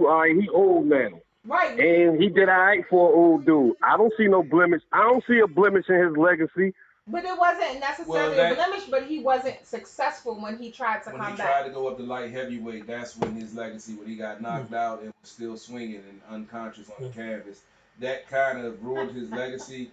And that's, to me, when showed that he tried to go too far. Because him going up, I believe it was 4 weight classes before that, he was the man because he had the speed advantage. He wasn't the most technically sound, but he had power and he had the speed. And fortunately, when he went up in weight, the power came with him. We saw with Floyd, when he went up in weight, his power didn't necessarily come with him, but he went more of a defensive style and still became almost untouchable and one of the greatest fighters ever. So saying that, I don't think he has a chance against Tyson. But, I mean, like they say in football, any given Sunday, I'm not saying it's going to happen. Maybe Tyson gets something in his eye and Roy sneak him one and he knock him out. But do you think, I'm honestly, do you think Roy has the power? And I'm asking Mo this. I'm asking Mo since he, do you think Roy has the power to knock Tyson out? I'm still on the line. I'm gonna say no. Okay. I'm a Roy Jones fan. Roy Jones will hit you with a barrage of punches, and eventually you're gonna fall. But to hit Mike with a combo that's just gonna drop him, Mike gonna have to hit. Roy will have to hit Mike all night, and that ain't happening. Cause to hit Mike, you gonna get hit. Yep, and Mike is, as fast as he is, he's just as powerful. But here's the thing, and he's just as powerful. One thing is I appreciate his honesty, because he's not biased about what he's saying. Well, he's not a promoter. No. See, you missed what I'm saying is that he's not down in Roy, but he's coming with realness. It's saying and having a very truthful conversation about it. Like, it's easy to be like, well, Roy Jones training my nephew, he gonna knock him out the sky, but he's being very truthful. So I appreciate this honesty. Mo is actually one of my friends, like for real, not just like on social media. So he gonna be honest, because then he got there with me if he wasn't. Okay. I'm gonna just keep it a buck. I'm gonna just keep it honest for real. I love Roy Jones. Roy Jones is one of my favorite boxers. When Tarver put him down, I was like, it was just the worst day of my life. However, yeah, because I think he could beat Tarver. But anyway, when Tarver put him down, I was sad. If Tyson put him down, I won't think nothing else. I expected it. I expect it. So I'm gonna tell you this too. And we'll set this up with Lady Antoinette. I would love to interview your nephew. You would? I'll see if I can make it happen. Bet. You can also come on my show to actually do Sports on the Hill. We cover local sports. Got a boxing analyst. We can set something up too. So we'll be in contact. We can do a Zoom interview. Do something. Especially if he has a fight. His nephew is not in this area. But if he has a fight in this area. No, we can Zoom him. I got Skype. Yeah. For Sports on the Hill, he definitely would. Yeah, I can have him Skype in or Zoom in. Boom. It's we definitely could do it It's all though. about networking, baby. That's what we do here. So, well, for everybody listening, his name is Michael Williams Jr. He's 13-0, middleweight. No, I'm sorry, he's a welterweight, 14-0, 4 championship belts. Oh, we got 21 years old. What's his name again? Michael Williams. Michael Williams Jr. Can you definitely put that in the comments? We definitely want to look him up, but we definitely will. Let me rephrase that. Even if he had won no championships, we want to interview him. Right. We want. We definitely want to support that. Like I said, because we support black businesses, we support black entrepreneurs, anybody that's doing something positive. So on the real, we definitely want to interview him. Well, I already know how Janet get down, so yeah, y'all got it. I just text my boxing expert right now. Wait, why he say it like I know how Janet get down? Y'all got it. Like we all know how. We behind the scenes. So anything you want to tell us about Janet while you on the line? Yeah. Oh, thank you, 151. I'm glad you said that, because how many times they put me on black. Is there anything that Miss Lady Antoinette has that you want to pass along? Nothing too embarrassing, but just some insight into the lady that's always judging me over here on my side. That sounds personal. I just know she don't deal with shady business, so. What'd you say? I said I know you don't deal with shady business, so if you promoting it, I don't mind. Yeah. Definitely, Yeah, I don't do definitely. shady. One of the things about Lady Antoinette is, she only brings quality people to the show, and honestly, we be having, like, honestly, ever since she came to the show, we limited the amount of guests because just the three of us have some of the craziest conversations ever, and it just be fun. Like the show done changed into a 3 hour show just off the fun that we have. Her and Gunman #2. Hey, AKA CP3 GM2, man. Get it right. I got to trademark that. Oh Okay, shit. but at the end of the day, you put the gunman #2 first.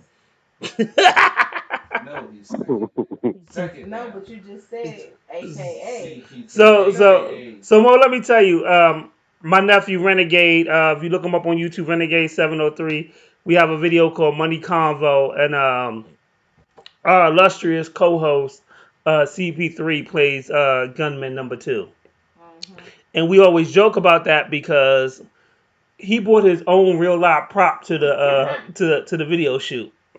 I'm just saying. When I say real life prop, I mean he brought a real gun. I'm just saying. He said he needed somebody to play a gunman in a robbery scene.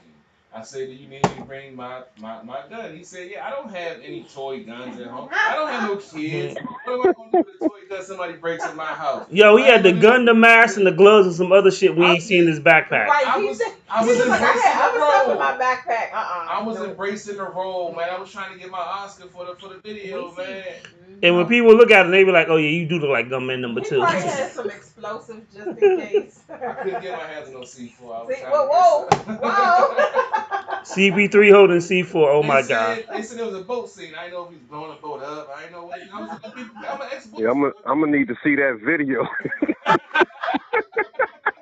It's at the beginning of the show, but I'll send Lady Antoinette the link and she can send it. I posted it on my on your page. Yeah. Okay. Bruh. You can see him. He even run like a thug. Is it? Then they got the Is it a licensed gun? Did something. I ain't gonna get caught though. But it's a licensed, registered gun. Yeah. So he says. Right. We've never seen the license. Don't worry about all that. Don't worry about all that. I say it's registered. Right? No, it's a gun. Yeah, it's registered. We don't know anybody or anything that's attached. I didn't see no serial numbers. I ain't seen nothing. That one don't come up close. Oh, there's another one. There's a cut. Oh, there's a couple. I used to do private security now. Come on, man. But y'all shot the video. Everybody fine. No animals got hurt making it. Nothing, right? I made sure everyone that the gun was empty, so there wasn't nothing to be worried about. Let me tell you. Let me tell you. The director of the video was so scared. He was like, "How about you just leave the clip? Just leave the clip out. You look like you would pull the trigger for no reason. You look like a yeah. I'm gonna have to see this video. Bop, bop, bop, bop. They have a nice truck, and the video girl did look good. See? It's over. It's over. But is the song any good? The song fire. It's the one at the beginning of the show.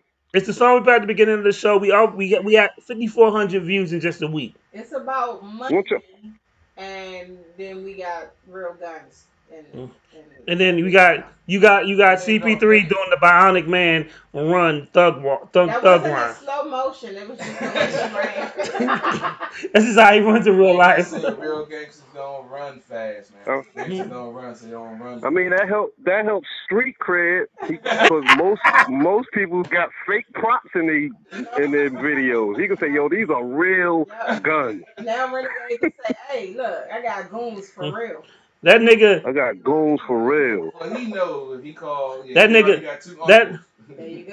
That nigga threw that girl down on the couch like it was like he was reliving her experience. I was having a moment. I had a flashback real quick. You know, we walked in. I mean, never mind. Like at the beginning scene where they open up the door, it's like CP3 was like reliving life. Like, I've been here before. It was funny when A the people couple was walking by and thought we was really robbing the joint and take our masks off. He like, no, we're just shooting the video. When he Don't sped off in the car. I'm just saying, you want it all. Oh, they saw your face. You ain't shoot him. The gun was empty, man. I Yeah, told you I was remember that trying mask? to show. He had that mask. Yeah. I'm just saying, man. I'm just trying to. Did you go back after the shoot? Nah, I just didn't go back to the Orlando. Oh, for real? You? But you know what's going to happen when it's your nephew making music. Yeah. When he gets really, really big, and he has rival MCs coming after them, they're gonna dig up this podcast and they're gonna clown him about borrowing guns from his uncle. That's not gonna be good. I would advise. How you a gangster borrowing guns from your uncle with the podcast? They ain't gonna like that. Like, oh, you gonna get CP3? I would advise him not to because he's actually a licensed carrier himself. But they can. He wasn't on the video. Yeah, but on the video, you know, he had enough sense not to bring his CP. Everyone doesn't think that It was way. the first football Sunday they decided to shoot a video on. I said, okay, What does that got to do with you bringing? It just played into everything. I wasn't in the right mind state. It was the first game of the season. I grabbed my pistol. I don't have a fake gun. Wait, the first game of the season, you gotta grab your pistol. It just feels natural. What? It was against Philly. Mo, when you watch football, do you grab your pistol? I've been to Philly for a Redskins game before. Okay. But you were, okay. I can agree with you on that part. However, you weren't in Philly. We were in DC. I had a flashback, man. It was the first week of the season. Philly Redskins. So you know game in Philly? I mean, it was just like the second nature. Let me grab it. So what are you sipping on? Is that still got some of that. That's Sogies and some bullshit? Yeah, Stoli and Ice. Some bullshit? Some bullshit? You know the third that's drink, Ice House. the 8%. The 8% bullshit you sipping on? Hey, look, I ain't feel like drinking Corona. I drink too much. Ice House is the official third drink. Yo, will y'all see if y'all can actually see what CBD looks like before the show? This nigga has on the gray cops white beaters, a blunt in his mouth, and a beer can in front of him. Like he about to beat his. In the summer, remember he used to come in with the little slides. Yeah. Like, what did you do? That nigga look like he about to either beat his wife or work on somebody's car. I had to change my time this morning, goddammit. What? Shit, I had to work on my time a little bit. What about last week and the week before that and the week before that? All right, well, we ain't gonna keep you, but definitely hit Lady Internet up, and then we will definitely set something up. And like I said, I do Skype and he does Zoom, and so it doesn't matter how far you are. We'll set up and make a great show. Gary, Janet know how to get me. Yeah, but no, I need you to make sure you get that together. Well, you know how to get me. Yeah. So we gonna. I handle my handle on my end. You know how to get me. Okay. That's I'll definitely set something up. That's for him anyway. Right. I try to promote him as much as I can. Yo, and honestly, we are here to promote stuff like that to help get his name out because there's gonna be no greater feeling for me to sit here and to turn on ESPN one day and be like, "Yo, we interviewed that dude." That's what's up. You know, we interviewed that dude before he knocked the fuck out of somebody. Like, and honestly, that's all we want to see. Like, for real, one thing about At the Bar is, yo, we joke and we play, but for real, we want to see all black people win. Indeed.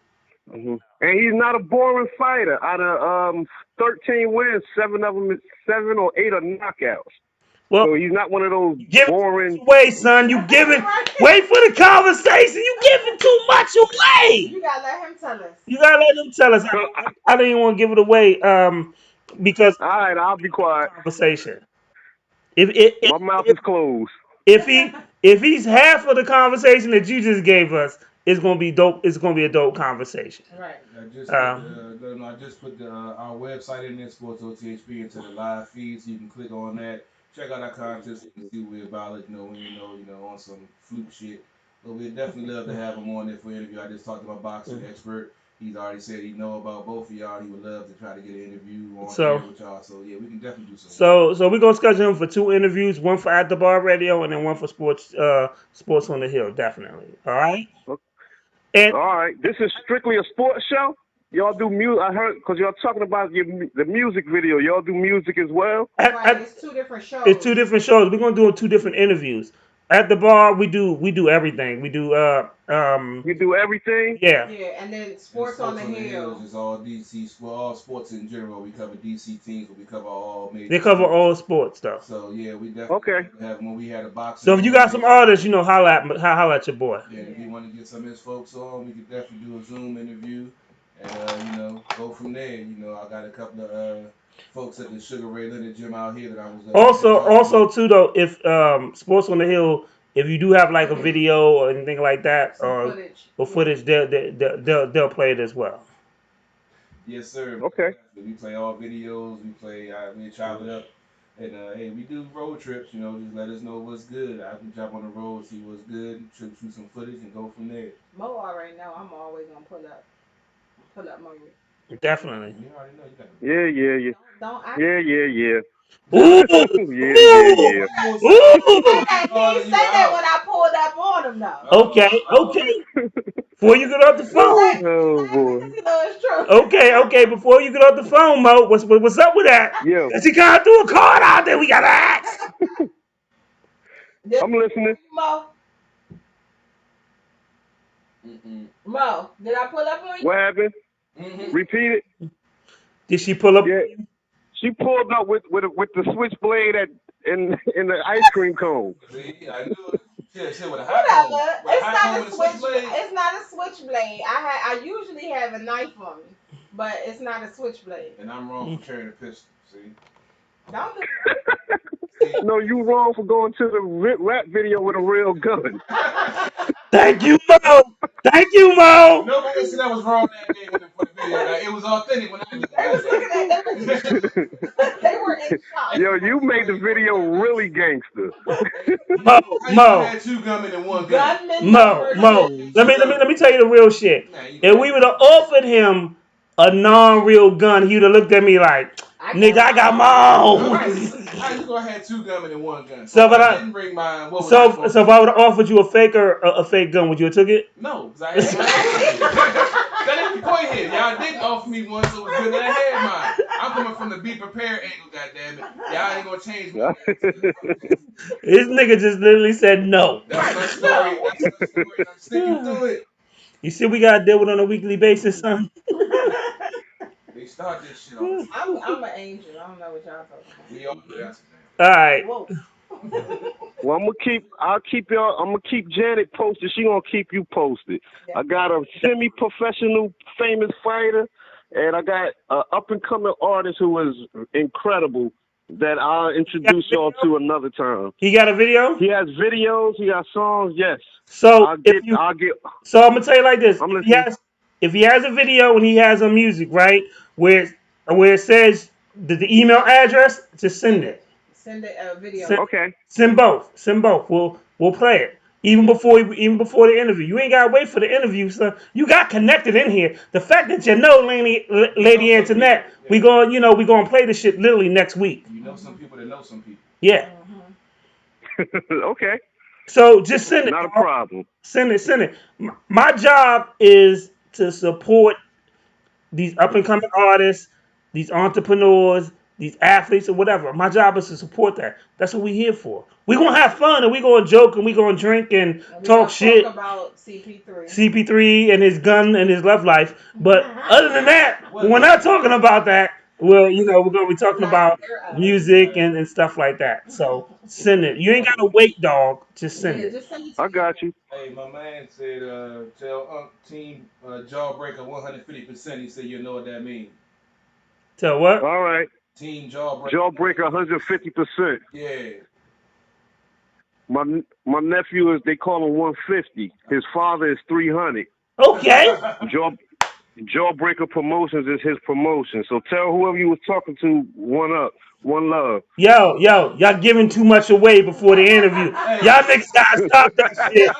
Tell that nigga he gotta stop that shit. Hey, look, I just had to show you I got connections too. Man. Alright. I know some people. So he was letting me. So he's basically letting me know on the DL, yo. You know somebody that I checked up on it. So if you don't know what I'm about to say, you ain't for real, my brother. Nah, that's my nephew. Dog, I love this conversation. His information is legit. Yo, send me the music and the link, dog. Email it to me. Yeah. No bullshit. And then I'll talk to you later and make sure we set that up. All right, no problem. And y'all enjoy y'all evening. I'll call y'all another Sunday and chop it up. One more thing though before you get off the line. So we'll do 2 interviews for your nephew that boxes, and we're gonna do another interview for your artist. All right. Guaranteed. I kind of know the nigga that owns that owns the bar. And I kind of own a nigga that own the studio. Y'all kind of know the nigga. I kind of know the nigga. I kind of know the nigga. You know, real maybe a little bit. I kind of know the nigga. His acronym is 151. That nigga know me since I came out my mom. Okay. That was That's really graphic. That's really graphic. Oh my God, the thoughts. Why? I'm in a different place right now. Lady Angela, you gotta take over the show. You just grossed me out. Right. But thanks, Mo. Thanks for calling in. No problem. Okay. Anytime for you. Yeah. Sure. Mm-hmm. That's why you didn't answer yesterday. But I see you at the next cookout. We gonna talk. Ooh. All right. She pulled that switchblade out. All right. Okay. All right. Have me a plate ready. Ooh. Janet. Ooh. Good night, y'all. Peace out. I Government. know, right?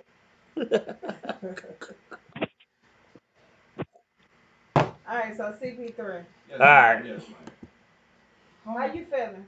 I'm feeling pretty damn good right about now. He got a sweat on his nose. His eyes are closed. I'm winning by 33 points in fantasy. Yo, first of all, I'll tell you like this. Yo, whenever the phone rings, that shit is always a line. This nigga be sweating like shit. Cause I was shooting at her. Yo, She started sweating. dog, we didn't do the announcement of if you have a baby. Right. We didn't give out the number to your girl. Man, somebody might seen the show last week, man. I've got to call in this week. So, but honestly, I love it. This is what I love about what Lady Antoinette brings, because she brings this type of, she's had two call-ins and just different type of funness and different type of energy.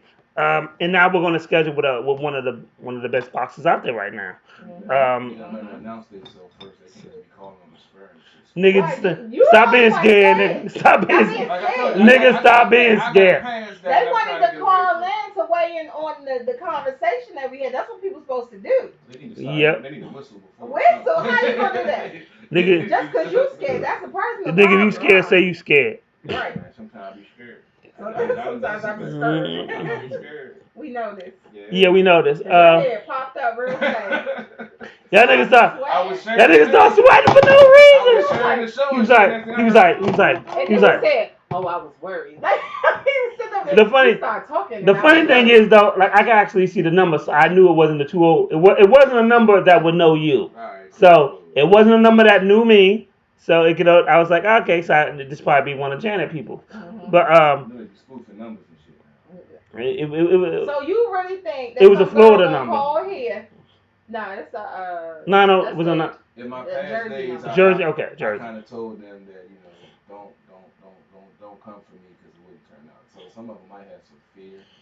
So they might block. So you threaten people? In my past, yes, I did. So there was some things I why did. You threatening these? It was some things. So Super Thug. Right. I'm gonna leave this up to you. What?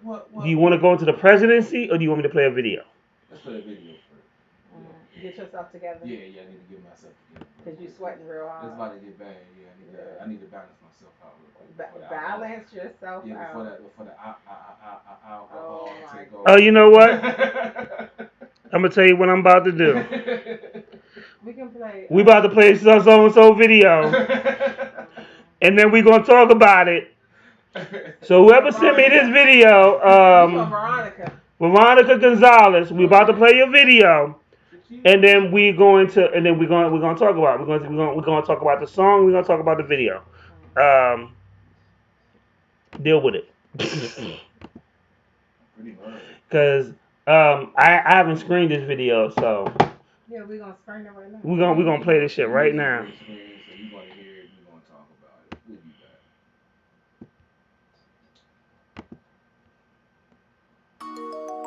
Veronica, Cuban Link. Girl G, vente conmigo.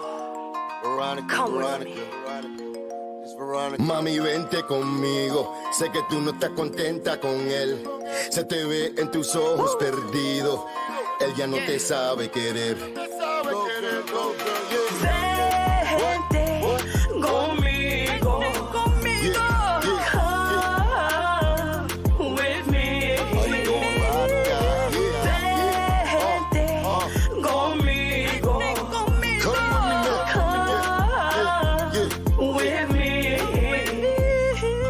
Come with me. Can't you see we're meant to be? Give me a love, just one shot to make you mine. Show you to love you and blow your mind. Tú eres mío, yo soy tuya. A love so divine. Show me the love. Yeah. You always think you love me. Show me the love. Mami, vente conmigo. Sé que tú no estás contenta con él. Se te ve en tus ojos perdido. Él ya no te sabe querer. Chiquitica, vente conmigo. Pa' poder acariciarte tu piel. Darte besitos de cabeza hasta el ombligo. Ven conmigo, olvídate de él. Ay, olvídate de él. So baby, are you gonna come with me? Ven, mami, let me set you free. I need to know right now. Are you down to ride or die? Ride or die? You're the one for me. Boy, papi, I'ma follow your lead. And I'ma hold you down till the day I die. Cause you're my guy, my ride. I bet your man can't do it like that. No cap, still at 24 karat gold Mac. Let's throw back rapper that'll give you no slack. Hold that. I'ma freak you till your eyes roll back. And have your toes tapping like a ballerina when you up in my arena. Give you that vitamina, make you proud to be Latina. And change your whole demeanor, it'll have you feeling leaner. From the way you talk to the way que tú caminas. Word of Selena, I've been dreaming of you, leaving you through. So we can do what we've been meaning to do. It's us two, no one else needs to be in the crew. Up in the mountaintop together, overseeing the view. Am I being a fool? And believing that you love me and always thinking of me. Girl, why don't you just leave? It must be a reason, don't hush me. You told me to trust you, now trust me. Mami, vente conmigo. Sé que tú no estás contenta con él. Se te ve en tus ojos perdido. Él ya no te sabe querer. Chiquitica, vente conmigo. Pa' poder acariciarte tu piel. Darte besitos de cabeza hasta el ombligo. Ven conmigo, olvídate de él.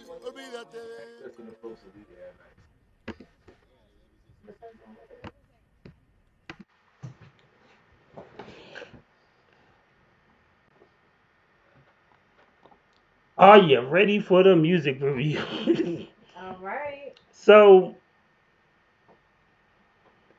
I would tell you this, and I'm gonna go. Veronica Gonzalez. Music wise, that shit was good. Banging.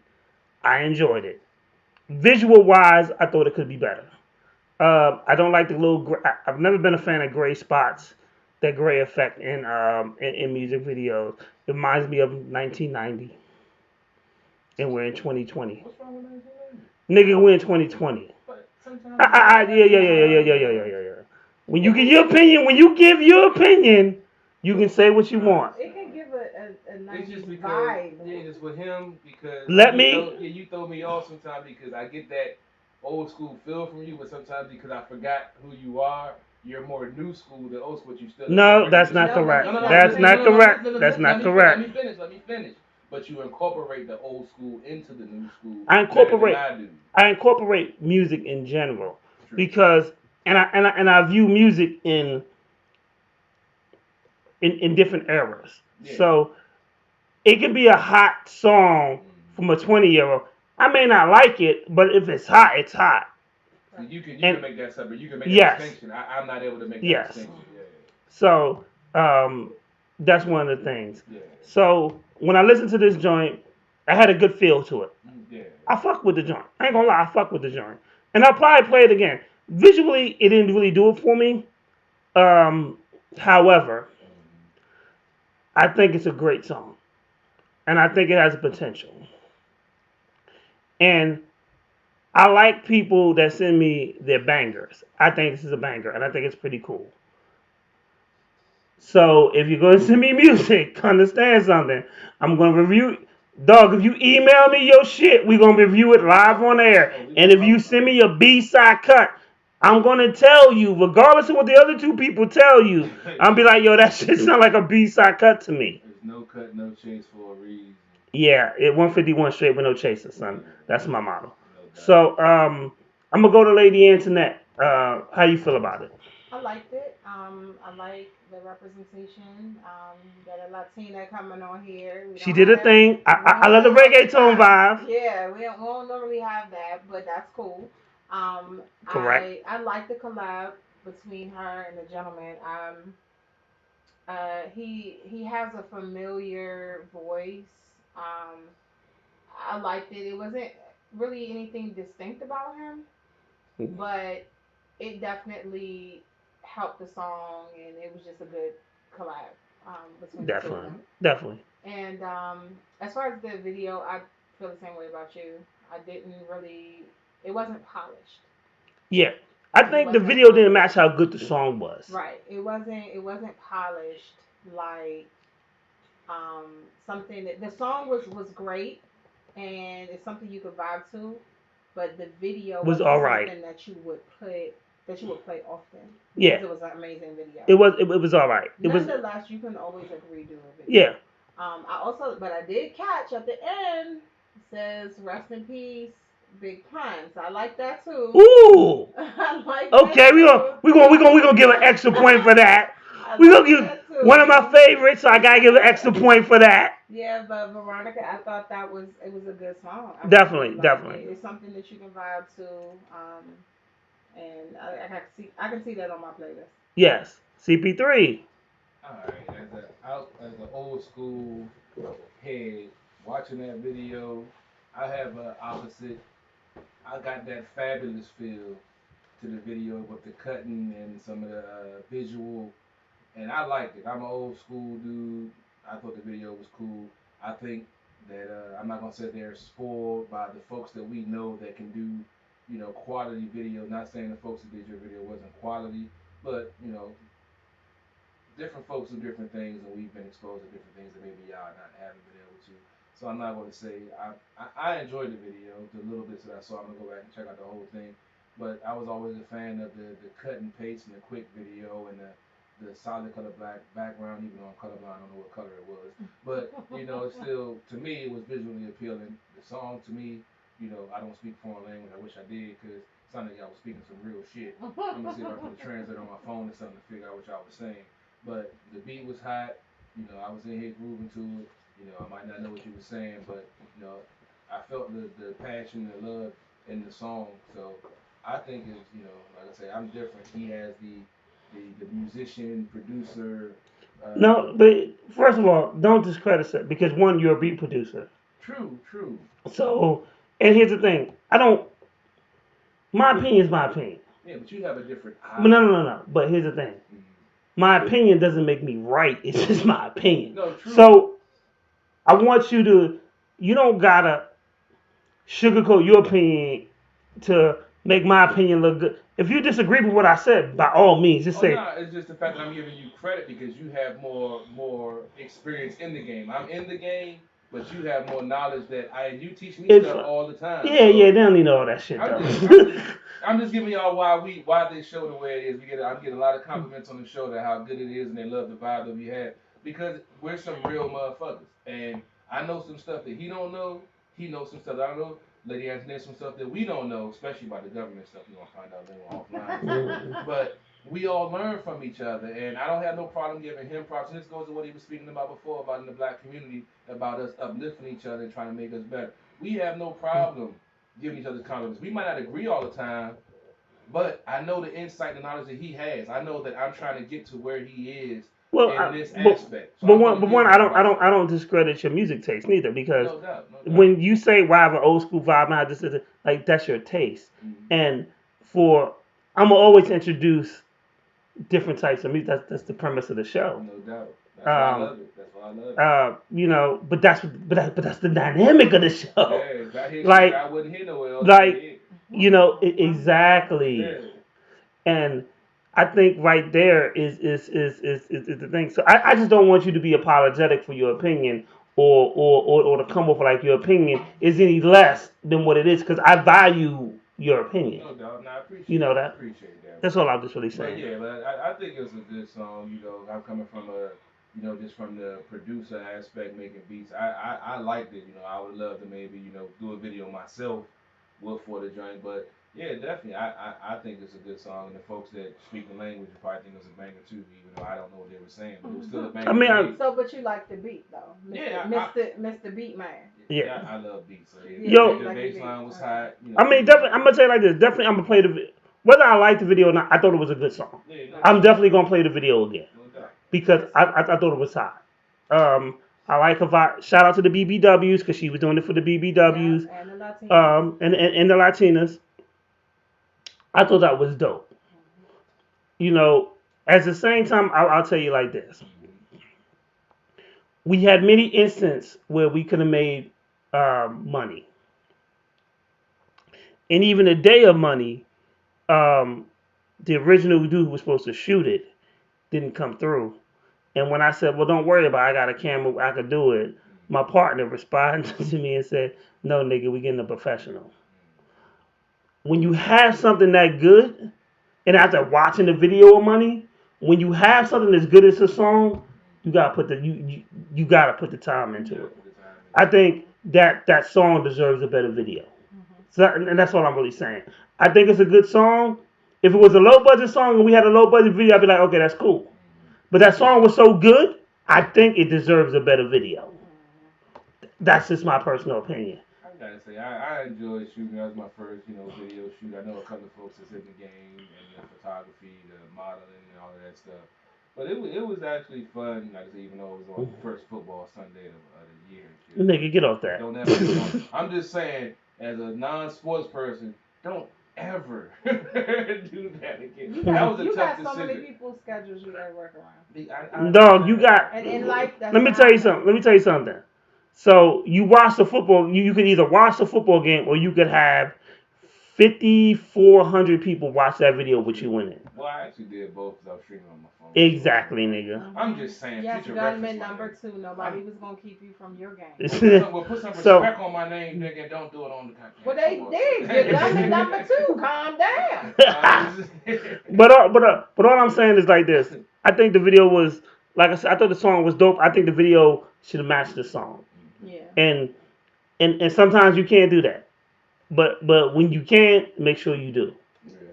But once again, I do appreciate it because we always say, "Send me a banger." It was a good song. Exactly, it was a banger. You And know, her toot in the I will say her toot in the video though. I liked it. yeah.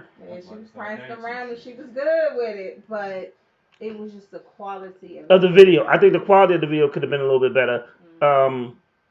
It looked like it was shot in 720 instead of 1080p or 4K. That's what I was saying. That we're So but here's the thing. I look at it from a different aspect because of where I am in musically. Right. And I look at it because I've shot videos. I look at it because I manage an artist. I look at it because I have a camera. And I was gonna say I have a camera, so I So understand y'all have as a well. particular. So you have a particular. So Right, but I that would- means that to the we novice also viewer. know the quality that was put in place. If you have a song and you mix it well, It's a difference, right? I thought the song was mixed well. Yeah, That's what I'm saying. But to a novice, right? that But doesn't know to look to for a those novice, things. they might not notice whether the song is mixed well or But not. if but if you but put if we that don't effort into it, you need to put it into the video. but if we don't tell them, how will they know? Oh yeah, no doubt. So and that's all. Like I said, I mean honestly, I'm gonna play the video again. I like the song. I like the Latina feel. I thought it was dope. I like the reggaeton feel. I thought, I love hip hop. I love R&B. So it gave me both. And then on top of that, it has an international market. Like, and it was good. And when you do empowerment, honestly, for shout out to the BBWs, because when you have an artist who like Lizzo and all these other people who put on and show we can be fun and we can be sexy, and whether the world agrees with it or not, it's still cool. Right. And she's speaking to a certain demographic. Yes. So I thought that was dope. You said what? I know some dudes that like big girls. You are one of them. Not necessarily. You're not necessarily. I'm telling you now. I know it's always them. It's always. I mean, I don't discriminate, but it's always them skinny dudes that like the big. I'm gonna tell you why. I'm gonna tell you why. Why? Because it's a lot of difference in having sex with a big girl versus having a skinny girl. True. And you can do a lot more. You may think you can do a lot of things with a skinny girl, but you can do a lot more things with a big girl that you can't do with a skinny girl. You gotta delve into that more, because I beg to differ on this point. I mean, a big girl could take a better pounding than a skinny girl. I can tell you that now. I have to strongly disagree on that one. You only had one big girl according to you, so how can you strongly disagree? Thick girls, not big girls. Okay, but he said big girls. But there's a thin distinction between Mm. big girls and thick girls depending on what your weight class is. So you saying a skinny girl can take a better pounding from you? In my experience, and all the skinny girls that I've been with, and all the big girls that I've been unbalanced though. How is it unbalanced? Because you prefer one. No, I've actually had more thick girls than skinny girls. That's not what you ever said, bro. No, I've had more. You saying some different shit today. No, I've had. Oh, the liquor run in your mouth today, nigga. The liquor speak out you speaking now. Preach, brother. I've had fun with small girls, but I've had majority more thick girls. He was specifically speaking about BBW. Yeah, but for him to discredit the small girls, I have to object. Right, but you can't object if you ain't never had don't none. deal with BBWs. But I have to stand up for the small. But you say you don't deal with them. That's great. However, that's what I'm standing up don't. But you say you don't deal with them. You don't No, the small ones I have some dealings with. But you say you don't deal with the big ones. Yeah, but I'm trying to give the small But women. what we're saying is, he can compare. How can you compare if you're not dealing with BBW? But I'm speaking for the small. I'm not talking about it. You talking some bullshit then. We're talking about the difference between because the two. he shut In down his on experience. I understand. That's why I'm standing up for the But small you ones, don't because have that experience. But he's Ooh. had experience with the small ones, so I'm talking Whoa. Slow your roll, Cinnamon. What did you just say? I'm talking about the small No. Repeat what you just said. What did you just say? Who told you that? You just said. And when in what conversation? In what conversation did I say I had a bad experience with a small chick? Well, excuse me, I assumed that. Yeah. Why did you assume? Because I was wrong. Okay then. Hey, I have no problem admitting I was wrong. He said. From the interpretation that I took from it, so I took the interpretation wrong. I have no problem with that. He was just speaking on his experiences. He didn't say one was worse than the other, anything like that. But even if he did, that's his experience, not yours. I know, but I'm just going to give a counterpoint to his experience that maybe he had a bad one, but there are some good ones. I never had. It could be, but at the same time, if he felt that he had a preference between the two, and he spoke on that, that's cool. If you haven't had one of the two, I mean, I have, but if you only had one. Voluntary. See, there you go with that bullshit. I took one for the team. There you go with that bullshit. I was the wingman. I took one for the team that night. I didn't want to. I'm about to play a video. I can't deal with your bullshit right now. I'm about to Lady Antoinette. You ain't never took one for the team before. You ain't never took one for the team before. I ain't never said that. Alright then. I never took one for the team. You're a woman. You don't have to take one for the team. It ain't the same with you. How many times I gotta explain this? You have the power when it comes to the power of the PUSSY. Oh, okay. We don't have that power. We have to negotiate. We have to barter. We have to be civilized. You said you have to barter. We can't just beat you over the head and take it like the caveman used to do. Okay. I'm playing the video. Oh my God. CP3 is obviously off the hook. We're gonna be real. Let's be real. No, but what I'm saying is, honestly, I never said I had a bad experience with, and I'm just saying, certain things have happened differently with different sizes. How about that? I agree. So, I agree. Certain sizes and certain stuff. we you don't do. What you don't do? Like leave the lights on. He needs one of them. Okay, we got yo shout. Classes. Session. Shout out to Go Villain. We about to play his video, and then we're gonna play another video after that, and then we be back. Shout out to Mr. Villain. Cause I can't deal with this nigga right now, and I need another beer, so that's why we go in the video. Hey, Chris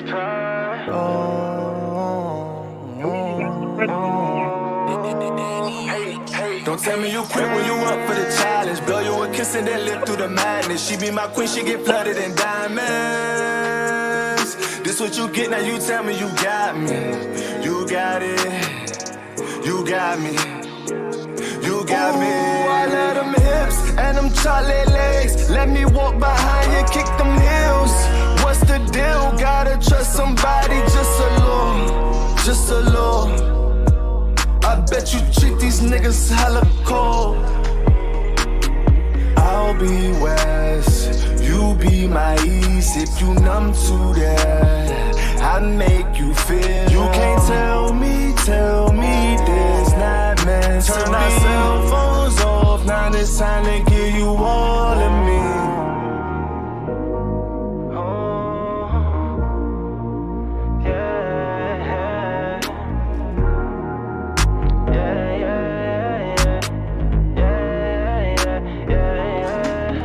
Don't tell me you quit when you up for the challenge. Blow you a kiss and then live through the madness. She be my queen, she get flooded in diamonds. This what you get, now you tell me you got me. You got it. You got me. You got me. Told her I ain't average, you can't treat me like the rest. She probably be talking to these other niggas crazy. Say she like my swag though she ain't easily impressed. Give it to me once, I'll make you wanna have my baby. I got what you need, I'm what you've been craving. I'm the one that's gonna make you wear that lingerie you've been saving. You know who to call when it's time for vacation. So stop with all that fake. Like what the fuck is you waiting for? I'll be north, you be myself. Claim she a pro, well I ain't no slouch. You can't tell me this ain't meant to be. When out of everywhere you're here with me, babe.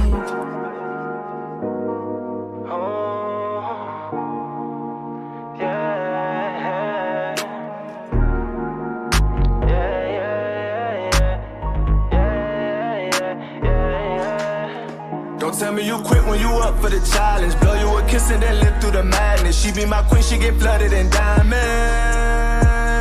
This what you get, now you tell me you got me. You got it. You got me. You got me.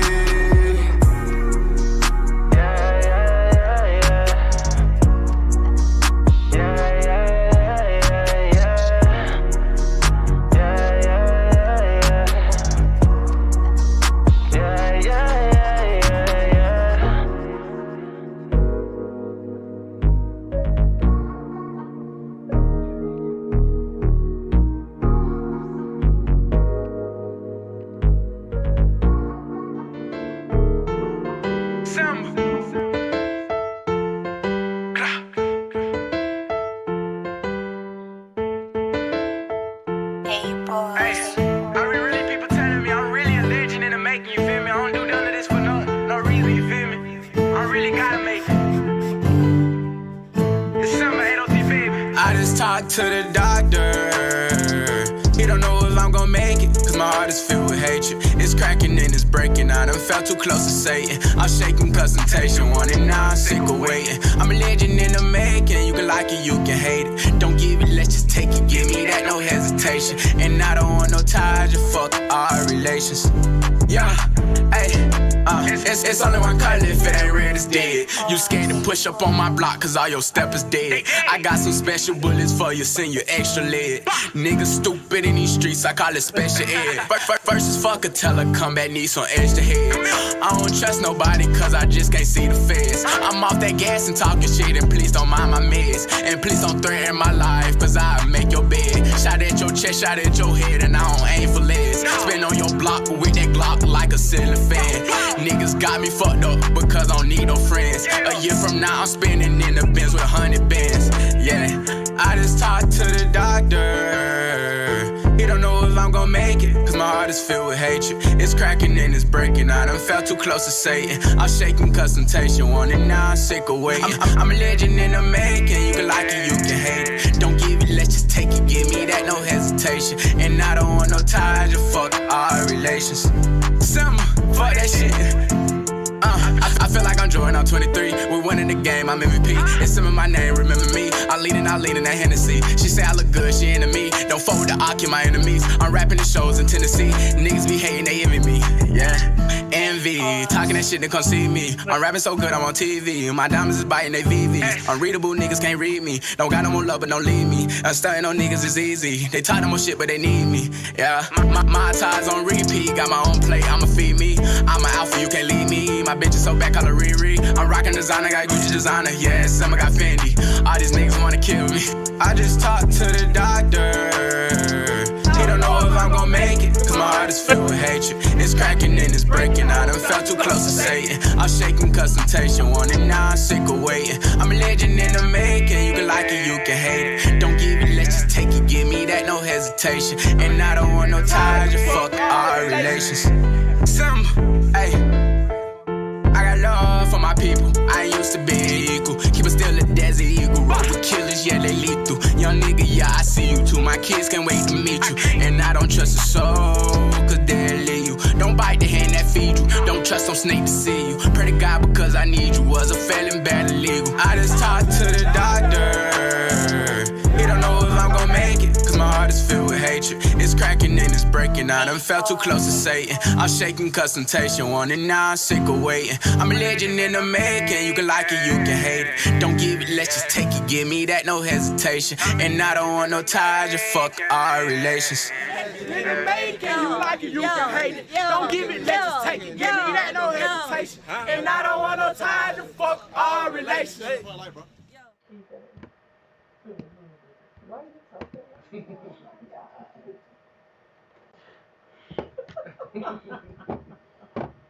So shout out to Limelight Management. Shout out to my homegirl Alexis. She actually booked some of the out of town guests. They just had a show last night. Baby Simba, who we just saw, he performed last night. We actually interviewed Baby Simba. Remember we interviewed him? That was a cool little dude. That was a dude, 18-year-old. Yeah. He was cool. He was cool. I love seeing people doing positive stuff. I love seeing people grinding in this pandemic. The thing about this pandemic is what people don't realize is you have to take this opportunity to make the most out of it. Or you can sit at home and become a couch potato. Or you can find a way to still grind or promote or shoot your videos or do whatever. You know what I'm saying? So I definitely shout out to him. I saw some of his performance. He rocked it live and cool beans. So shout out to Alexis. They was down South Carolina last night. So shout out to Alexis and Limelight Music. Shout out to my man Sergeant Q. He I think it was last week, he actually performed in Florida. He went down for some award show and he actually got to perform there too. So I'll be ready to talk about this temper tantrum, this presidency. Before we do that, we want to do a correction. Veronica's video, we were speaking of the video. Yes. Thanks. Shout out to you, Veronica. We loved the song. And the gentleman in the song was Cuban Link from Terror Squad. So a lot of people know him. With Terror Squad. And That's again, dope. they did a shout out to Big Pun, so that was real cool. So we do want to make that correction to make sure that's known who was in the video Yes, with Veronica. definitely. Um, I thought that was a good look. I love New York shit. I'm kind of biased, but yes. He stabbed me and smile at the same time. Oh, but you don't. What was that? What was that? Smile. He said people in New York can stab you and smile at the same time. Yeah, we will. I said you don't. He And said, you I don't? So I don't smile. Oh, yeah. Okay, that's probably accurate. Yeah, I'm about I to just say look that. at him. Yeah, I bet that's accurate. It's only around my nieces and nephews when I smile. Okay. But I would say this. That's a good look. And definitely keep doing your thing. We definitely want to promote the joint, and I said what I said about the video, and I still stand by that. That's not going to change. But I still think it's a hot song. Yeah. And we're definitely going to continue to play it. So. So thanks again, Veronica, for sending in your video. Thanks for having the courage, because a lot of people don't have the courage to do it, and we appreciate that. Veronica Gonzalez. So you ready to talk about this rat race? Race? It's over. What you Yeah, it's talking over. about? We ain't talking about race. But damn, do we have to go all the way to Saturday to say? I mean, we ain't been here. Well, no, not Saturday. We can just talk about, the results, and summarize what happened before then. We can do that. I think. Well, he announced he was going to throw a temper tantrum at the very beginning if he doesn't win. Actually, he did that for the 2016 election as well. He said in the 2016 election against Hillary Clinton, Donald Trump said that he would not accept the results of the election because he felt that they were trying to steal it and it was going to be rigged. So he did that for the 2016 election, and now he has done it for the 2020 election. Did not know that. Yeah. Same thing. Exact same thing. It was creepy. Yeah, it was because, he lost a popular vote, but he won the electoral college, so all that BS. But, it's, he's going to fight it tooth and nail to the end of it. His followers are going to be behind it because they now is leaving all the conspiracy theories and shining a bright light up your butt and drinking bleach is going to kill you from COVID and shit. So, I mean, honestly, it did, I'm not going to lie, it did shock me, the results. Why? That the rhetoric and the talk actually was followed up by action. First, that shocked me. See that on his end? No, on the end of the Biden campaign and actually folks getting out and actually voting and making a change. I was proud to see that everybody went out with Stacey Abrams registering 800,000 Yes, that was in good. Georgia. Amazing. That was huge and swinging the vote. Pennsylvania, with folks actually going out and voting and not just talking about it, actually doing it. So one of the big things about this year was, my bad, CBT, for cutting you off, was a lot more people voted early than I've ever seen out of all my years of voting. Right, which was encouraged by the Biden campaign. Yes. You can't say it was by the Biden campaign. Trump encouraged his supporters to vote at the polls on election day. Biden stressed to vote early and to do mail-in ballots. That's what he stressed. So with me and my mom, because I voted on election day because I'm lazy and I'm drunk. But I voted on election day, and me and my mom went. And that's not here's the thing. So since I've been like 18, every year I vote with my mom. Right. So that's just a family thing. That's one of the reasons why I didn't do vote early. But if she would have said she wanted to do that way, we would have did it that way. But we went to the polls as we normally do, and there was no line. Right. Because everybody had voted early. Yep. Now the funny thing is, when people told me CP3 about the stuff, they was like, when they were people who voted early, guess what they told me they ran into? Lines. Yep. A lot of people voted early. Yep. A lot. But see, on top of that, a lot of people also did the mail-in ballots. This year was historic for mail-in ballots. Like, a lot of states, they say 20% of their voters do mail-in ballots. I and was now 70%. I was gonna do that, but then I was scared with that whole postmaster scandal. Right. And that was an issue. So what a lot of states did was create drop boxes, well, more drop boxes. They always have, like, you can always take your ballots to the board of elections and Yeah. things like that. But then this year, a lot of states, because they knew so many people were going to do mail-in, they had drop boxes all over the place. And that's what I did, actually. Yeah. I had a first-time voter. My daughter is a first-time voter. And her and I did our mail-in ballots, and then we took it to, drop it off Okay. instead of putting in the mail because we knew, Yeah. the mail And, is messed up. and honestly, when that whole my thought at the beginning of this was like, yeah, I'm just gonna go mail my shit. I ain't got time to be standing in lines. And then the whole mail thing scandal, it and then talking to my mother, and she was like, oh well, I'm not gonna do it. The minute she says she's not gonna do it, it's worthless for me because even if I do mail it in, I still have to go to her house to help And her. pick her up and Yeah. forward it. Yep. So. So you might as well just go vote when you do it. Yeah. But I will say, I am extremely proud of not just the people who voted, but there are a lot of people that went above and beyond. And yes, Stacey Abrams, oh, she rocked it out because we all can remember when she ran, there was a lot of stuff going on with that election, and she didn't want that to happen again. So she, like you said, like CP3 said, she registered over 800,000 people in Georgia. And we know Georgia was like a focus. Shout out to Arizona as well. We had a lot of Latino and Native American voters that showed up and did not do it before. So The funny thing is, a lot of Latino people voted for Trump. Well, in Florida, yes. Because of they feel that he represent because when you do those symbolism things like walking in front of the church with the Bible and stuff because they're religious, he played on that. Well, yeah, a lot of voters in Florida were the Latino voters were Cuban and Puerto Rican, Dominican. Now, those Latino voters that came from communist environments, Yeah. they're voting for Trump because think about the things that he was saying. Yeah. But there were a lot of voters,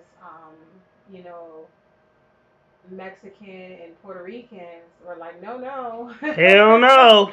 Don't do that. But I mean, unfortunately, that's the message that he put out, and they unfortunately they believed it, and we can't necessarily knock people for it was a scare tactic on his It end, was. and we can't really necessarily blame them for that, especially if they're new to this country or new voters. I mean, what would you do in that situation? You're scared of communism. Yeah. And this man is telling you, this is what I'm going to do. So that tends to be a lot of things that's going on. But this country was engaged for this election. I mean, I've never seen anything like it. And I was very pleased. Very, very pleased. CP3, any thoughts? I'm having a little technical issue over here, but my screen is stopped. You just follow me. Give me a quick second. I can reboot do this thing again. I don't know what happened. This whole election is. I have a kind of cynical view of it because this is kind of like when we elected Obama. Everyone was happy. Everyone was jubilant. Yeah, we got a black president. But then, what happened after that? Nobody. Had no follow through, had no plan. We didn't do it. Now you have folks saying that you have some of the black voters for Trump saying Trump did more for black people than Obama did, yada yada. We've had that discussion before. So it's like confusing to see some of these folks flipping up now that we're saying that he was doing so much for blacks, talking about, they stole the election and all this and that. But I'm like, what's the end game? The thing about it is what people is I don't think it's confusion. People are lost. And Trump will lie to the end. And here's the thing about this is the realization is this: Obama didn't do a lot for black people because we didn't ask him to do a lot for black people. Because some of us was just happy just to be here. And yeah, we got the same feeling with this with Biden and Harris because they just happy to be here. It's up to us to. We can't complain about the black people not having to vote if we don't fucking vote. And it's up to us to make sure there's a Democratic Senate and cabinet, and then it's up to us to ask for stuff. You know, Hold them to. if we don't hold them accountable to the stuff that we're asking for, it's something totally different. And I think that was the big failure in the Obama. I think that's why Obama failed us at some times, but I think we failed ourselves at a lot of times too because we didn't ask for shit. Well, and on top of that, a lot of people. And we didn't follow through too. But you have to look at it like this: the way that our government works, pretty much, you can't necessarily place all the blame or all the praise on the president when it comes That's to true. certain things. Yes. And no, I'm saying this no matter who the president is. The way that our government is designed, the president can't just say, this is what we're going to do, and it's going to happen, and it's going to completely flow all the way through. That's not how it works. And to your point that's when I say we didn't ask for shit because we didn't follow through. So when Obama became president, so we didn't go back and vote for a Democratic Senate. And then that's why it took all the way to his second term to get the Affordable Health Care Act passed. Right. Because it was block. You know, it's like going against Akeem Olajuwon. He's just no. No. Right. And it's just no, that's not what Akeem. That was a Mutombo. It can't be Mutombo. Well, they were both African. Fuck it. He act like he's that. And I be wrong. I be wrong. I be wrong talking about Steve. I talk about everybody. My motto is straight with no chaser. Lucky I'm having technical difficulties. Your motto is gunman number 2. It's a difference. I don't carry armed explosives as props, nigga. I was trying to get You never the know, CP5. man. You know, it was a beautiful day. I might have got somebody CP3 was trying to get that CP4. Yes. And on air, he just said, well, I didn't have CP4. I'm just saying, if I could have got something, that would have been some real shit for the video, man. I'm just saying. You know what? You got problems. Now to add some the dramatic feature to it, man. We could have blew the house up. But no. Somebody actually lives in that house, dude. I'm sitting here like, no, you can't. And then you need permits and stuff. You know that, right? Oh, see, no, I'm not even dealing with it. No. But anyway, Are you sure your gun is legal? Anyway. Right. Anyway, House, Senate has to. They play a major part. So let's not forget that. And then of course we see in this election, people voted for Biden, but I'm confused because the way these votes for House and Senate, it wasn't looking too hot. Yeah. You know, I'm like, So- are y'all confusing me now? What you So, want to do? and that's the thing. For one, to be honest with y'all, Biden is not going to be a miracle worker. He's a president. Well, Biden, I will say he does have a leg up on a lot of other candidates He because does- of his position with the Senate and how he has been for all those But years. but I don't expect him to walk on water. No. And there's a lot of people that expect him. You know, He can't do that. he can't. His kneecaps are Well, really. he's a mere human, thank you. So he's not And gonna he's walk on old water. as shit. But I mean, the fact that okay, we look at it like this: Mitch McConnell got reelected. Okay, Biden and Mitch, long-term friends. Mitch is a Republican. You know, when the Senate has a majority, that Mitch was running things. So with that said, if Biden and Mitch can work together, that's already something that's It's a good thing. pleasing to Yes. us, you know, so that's why I said he does have a leg up. He does. He's a Senate guy, you know. Kamala, she also senator. So it is a good thing. They may be able to get some things done because of that. Yeah. May, you know, that nothing is just It's perfect. perfect, and nothing is actually we can't say 100% it's gonna happen, but at the end of the day, I'm happy. And then on top of that, they made history. So many historic marks were made. We loved Obama as a country. His approval ratings were way up there. People Yeah. loved Obama, and when he was voted into office, he had the highest ever popular vote.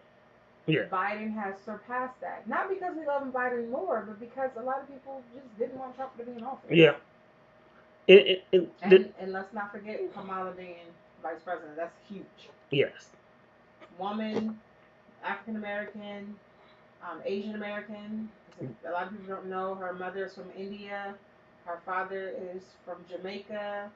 She went to HBCU. She's an AKA. All these things have never happened. I mean, the thing about it is they tried to do it with a white woman several years ago with Sarah Palin, and it didn't work. And then Hillary tried to run for president. And it didn't work. And I still stand by the fact that Hillary Clinton was not a likable candidate. Well, she technically was because she won the popular vote over Trump. The electoral college, she didn't win. The thing about it is, though, people were screaming Bernie, and they still went with Hillary. Yeah. And although, Bernie Sanders looked like he knew Jesus in his young days, they were still screaming Bernie. I'm just saying. He looks old as shit, though. Well, Bernie and Biden are close in age. Well, damn, Bernie. Bernie aged like a motherfucker. Well, Biden did too. In the last year. Not different. Bernie been putting in work for years too. Yeah. Bernie looked like he was around, on the Stone Age, civil rights to Why now. man going in on poor little Bernie? Bernie was getting beat down. Uncle Bernie ain't do nothing to you. Bernie was, because I ain't got no problem. And I mean, honestly, I ain't got no problem with Bernie. He just looked like, yo. When they made the song Jesus Walks, he made the instrumental. He looked like Larry David. Y'all just gonna go in on Bernie. I'm just saying he do like Larry David, man. I'm saying, but I mean, y'all gonna act like Uncle Bernie look old, but Uncle Joe don't. Uncle Joe don't look as old as Uncle Bernie though. Not like Uncle Bernie. Man, Uncle Bernie look like he got Joe by 5 years. They the same age. Well, no, he is. I think Bernie is like maybe a couple, like 1 or 2 years older. Yo, Bernie look like his birth certificate says BC. I mean, before Christ. What does it really all mean for real? That's what I was saying earlier about when Obama got elected. What meaning is it gonna? What meaning and push are we gonna have behind it as the citizens? We're all dancing in the streets and happy and singing songs because Trump is out, but it still is a problem with systematic racism in this country. It still is a problem with it's not gonna police get fixed brutality. in 4 years. It's not gonna get fixed. I mean, people. But it doesn't matter who the president is. It's not going to get fixed in 4 years. No, it's not going to get fixed. It's going to take a long time to get What us are back. we going to do to help push the legislation and push the right people in place? Because now we see we have the that's power. a rhetorical question. Well, I'm saying, but now we see we have the power to get the people out that we don't want, and it's not some bullshit. People need to continue. They need to keep that same energy. That's what I'm saying. What are we going to do? Like What? I said, we protest with the BLM and we do all that, but what's the end game? I mean, it's one of those situations where you gotta think about it like this. Truthfully, when Trayvon Martin and Mike Brown was killed, Obama was in office. And he shed a tear on TV and said that could have easily been my son. Yeah. And racism and oppression is nothing new to black people. Here's the crazy thing. It's not just black people. That's the part that really concerns me, is that a lot of people make it as if it's only black people, and it's not. Unfortunately, Native Americans are oppressed often, and it's swept under the rug. My daughter, who is 18 years old, she'll be 19 next month, was really angry because she watched a video. There were Native Americans at Mount Rushmore that were protesting at Mount Rushmore. And there were some Trump supporters that came about, and they were fussing at the Native Americans saying, this Mount Rushmore is an American landmark. How dare you? And so my daughter knows the real deal with Mount Rushmore, but that's not taught in schools. So those Trump supporters that came, now we know there have been some Trump supporters that are completely outlandish. They don't know nothing. But these Trump supporters that came and said these things to the Native Americans, they don't know what Mount Rushmore is. Mount Rushmore, before it was Mount Rushmore, before our country decided to, carve the faces of what they call our forefathers, before that it was called Six Grandfathers. And it was a Native American sacred landmark. Yeah. So at the end of the day, there are a lot of things that are swept under the rug. And we have shed light to it for the African American problem. But we have to understand that there are other problems going on too. Oh, definitely. Like with the Washington football team. That was a big thing. And I saw so many companies and so many people coming out in support of Native Americans and saying that has to go. That team name has to go. Where were you when our government was plowing through these people's land at the Dakota Pipeline? Because it's popular. But that's what I'm saying. Well, it was a way to distract for certain things. It was a way to distract, but Like, at the end of the day, it affected those people in a real way. true. I always think like this. It didn't take George Floyd's death to say, oh shit, we should take away Confederate statues. Because as a person who grew up in Alexandria, where there was a fucking statue on Washington Street, and yes, and literally next to the Ross on Washington Street, it's the it's the tombs of Confederate soldiers, the unknown tombs, like, and then, I mean, I went to TC, but I digress to having to go into Robert E. Lee. Like, how the fuck would you go to a school named after a Confederate general and you expect to be prosperous who didn't like you? So when we, it's small things like that that are put in place to keep us down, and it shouldn't have took a death of a man in 2020 to say, oh gee, they're wrong. They were wrong in 1979. They were wrong in 1964. They were wrong in 1988. It's been wrong. Yeah. But and the thing is that some people are so shallow and they think that, oh, my struggle that I had is more important than everybody else's. And that not realizing by having that mindset, you can't get mad at people who are saying all lives matter when you only care when it affects you. Not realizing that the Latino community and the Native American community needs assistance too. Everybody who is suppressed in this country, they need to join together and do what they need to do. But because it applies to all of us. True, but here's the thing, because my aunt, God rest her soul, and my mom were part of this thing called tenant workers, and they dealt with minorities and stuff. And here's the biggest thing: when we have those meetings, the Latino people came out. Mm-hmm. When we had those meetings, guess who didn't show? My aunt and my mom. My aunt was the president of tenant workers for, I don't know, 10, 15 years. And she was black. The majority of the people in tenant working was Spanish. And at one point, my mom, I think, was a vice president or secretary or whatever. She did. It's just that when they first started, they tried to get all the black people. They tried to get all the black daycare workers for them not making them enough money. And then the thing is, when the black people got their little 50 cent to $1 raise, they stopped coming. They didn't think about what about next year. They didn't think about, okay, well, they gave us a raise after 5 years or after 10 years or something. Well, how about we getting a raise every year? Mm-hmm. Or how do we keep them from doing other things? Yes. And I remember going to a meeting, and I was a member of tenant workers for a while. And my aunt spoke, and the only black people there was me and my aunt and my uncle. And it was about community stuff. And we could. Yeah. It's called tenant workers. So it dealt with housing. It dealt with all the issues that you would have as a struggling family in Alexandria, and very few black people went. But I bet you if I went to the barber shop, I bet you I went to a go-go out DC. I bet you I went anywhere but there. I could find black people doing stuff, and that's the biggest problem. Is that the fact that we do one thing and we pat ourselves on the back like, oh, our job is done, and it's not. Right. You know, a minority is a minority. Right. You know, And trust and believe what they will do to one, they will do to the other. yes. And the reason why, take where we at right now.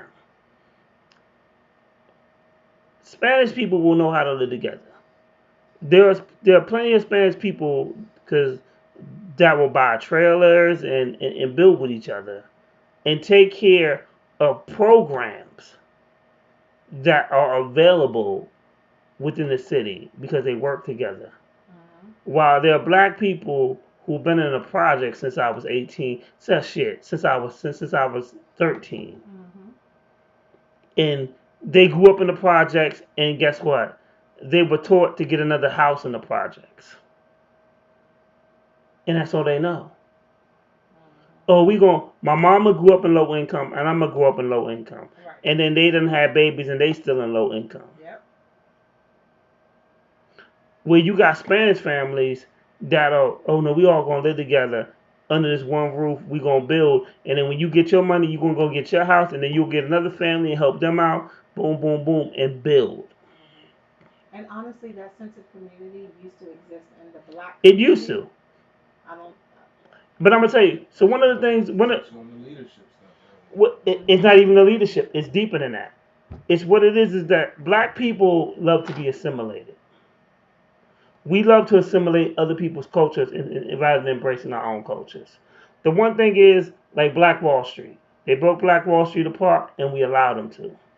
And then when they broke it apart, we didn't do anything about it.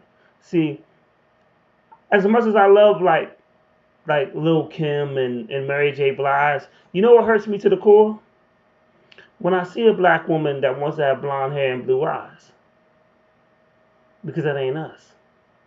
Well, it is to some, but what I'm saying is, traditionally, when people see us, they ain't the first. When you first think of, because black is one of the people that make any color of the rainbow. So, and I do know that. But traditionally, when you think of blonde hair and blue eyes, you think of Caucasian people. And when I see popular influence black people who dye their hair blonde, and get the blue eyes and do this thing, like Lil' Kim was way more prettier in the 90s than she was ever in the 2000s. Well, you also have to understand how, particularly black women, because you spoke of two black women, the way that our society is, because we don't have a culture. Let's be real. Okay. African Americans don't have a culture. We have no choice but to adopt other cultures. But for a long time, a lot of young black women, when you're a little girl, especially growing up in the times that they grew up, you were told you weren't pretty. Yes. You were told, if you're a little girl, and here's the thing. As a kid, I grew up watching G.I. Joe.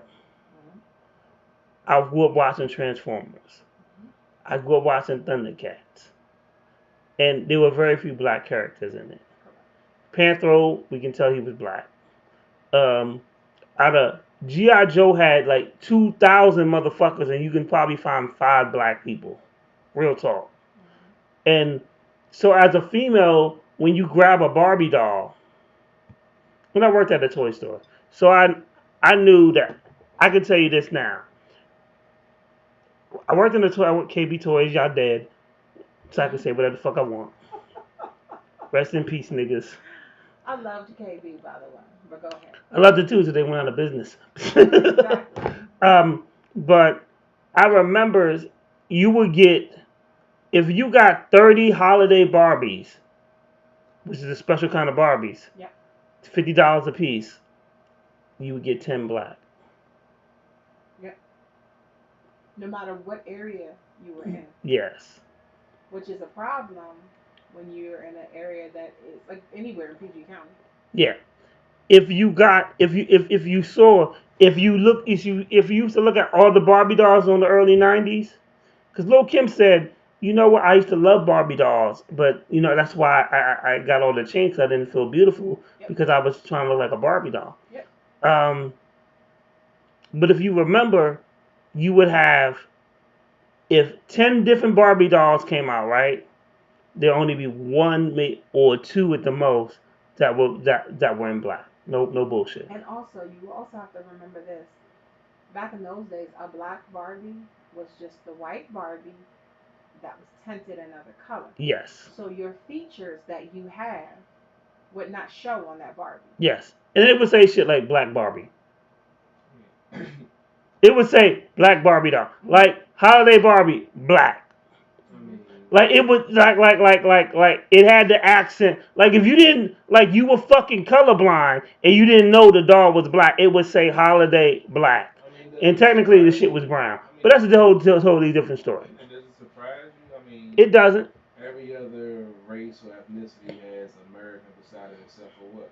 Caucasian, Native American, Black American. And Native Americans are the original people. Yeah, so I mean, like I said when I said last week, I'm pretty much numb to the race issue. That's why the only way we can try to change it is to try to talk. We have to communicate with the other side. Well, But here's the thing. When you say that you're numb, the thing is I can't be numb. Right. Because I've seen it. I've seen it for so long, and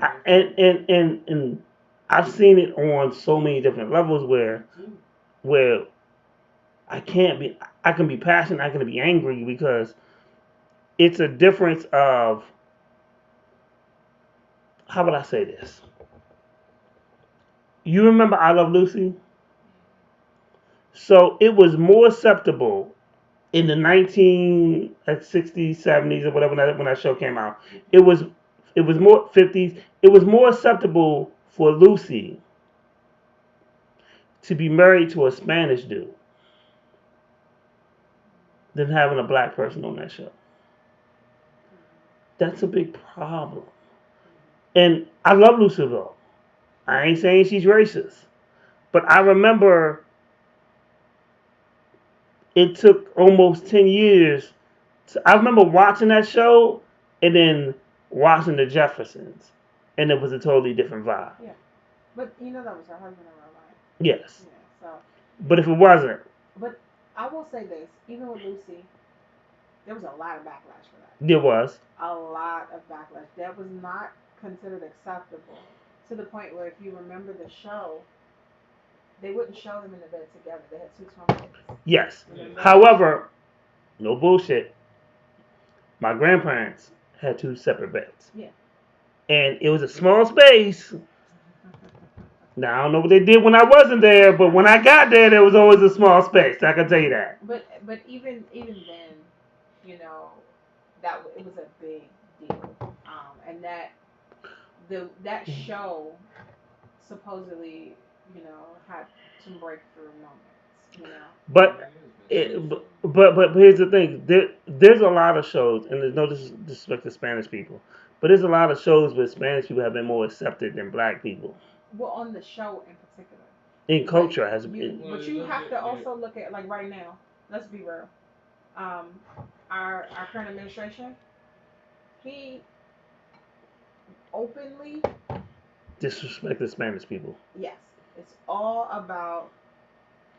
Well, he says Mexico this and Mexico that, and they're bad hombres and this and this and that. Now the African American votes, he cares about. He tries to pretend. We know that he doesn't. He doesn't. Care, but he would try to pretend that, you know, he was for us. You know, but when it came to Latin America, Who did he screw out of when all those bankruptcies? They were mostly Spanish folks that had contractors companies that he filed bankruptcy right. and didn't pay him. So what I'm saying is it depends on the source. I mean, you have racist people in this country. Doesn't mean if you're racist, it doesn't mean that you have an issue with African Americans. It's not just African. You can be fine with African Americans. If you have a problem with all of Latin America, then you're still racist. You know, if you have an issue with Asian Americans, you're still racist. I mean, it's So it depends on the source. yeah. I mean, the thing is, you can't say people. Here's the thing: people will say, "I love black people, I hate Africans." It's the same thing. Well, unfortunately, in this country, it isn't. That's true. I mean, you work in healthcare, and I've worked in healthcare. I work in before. healthcare. I know. So you know there is a difference. Yeah, I know. Some of them don't feel like they black. And I have. That's a whole nother conversation we need to have because. Right, and I have a friend who is from Cameroon, and he came to me. And now, mind you, he is very well educated. He's gone to every Ivy League school imaginable, and he decided to go outside of his box and look at the issue between the two.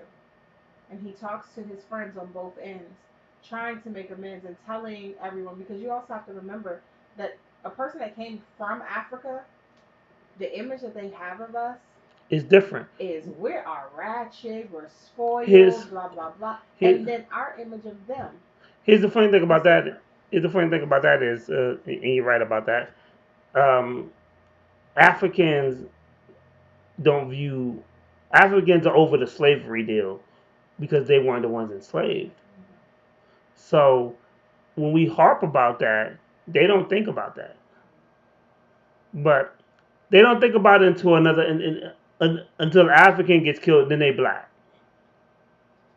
Because when the African gentleman who got shot in New York that was killed several years ago was like 20. In Clinton, 7-Eleven, remember that?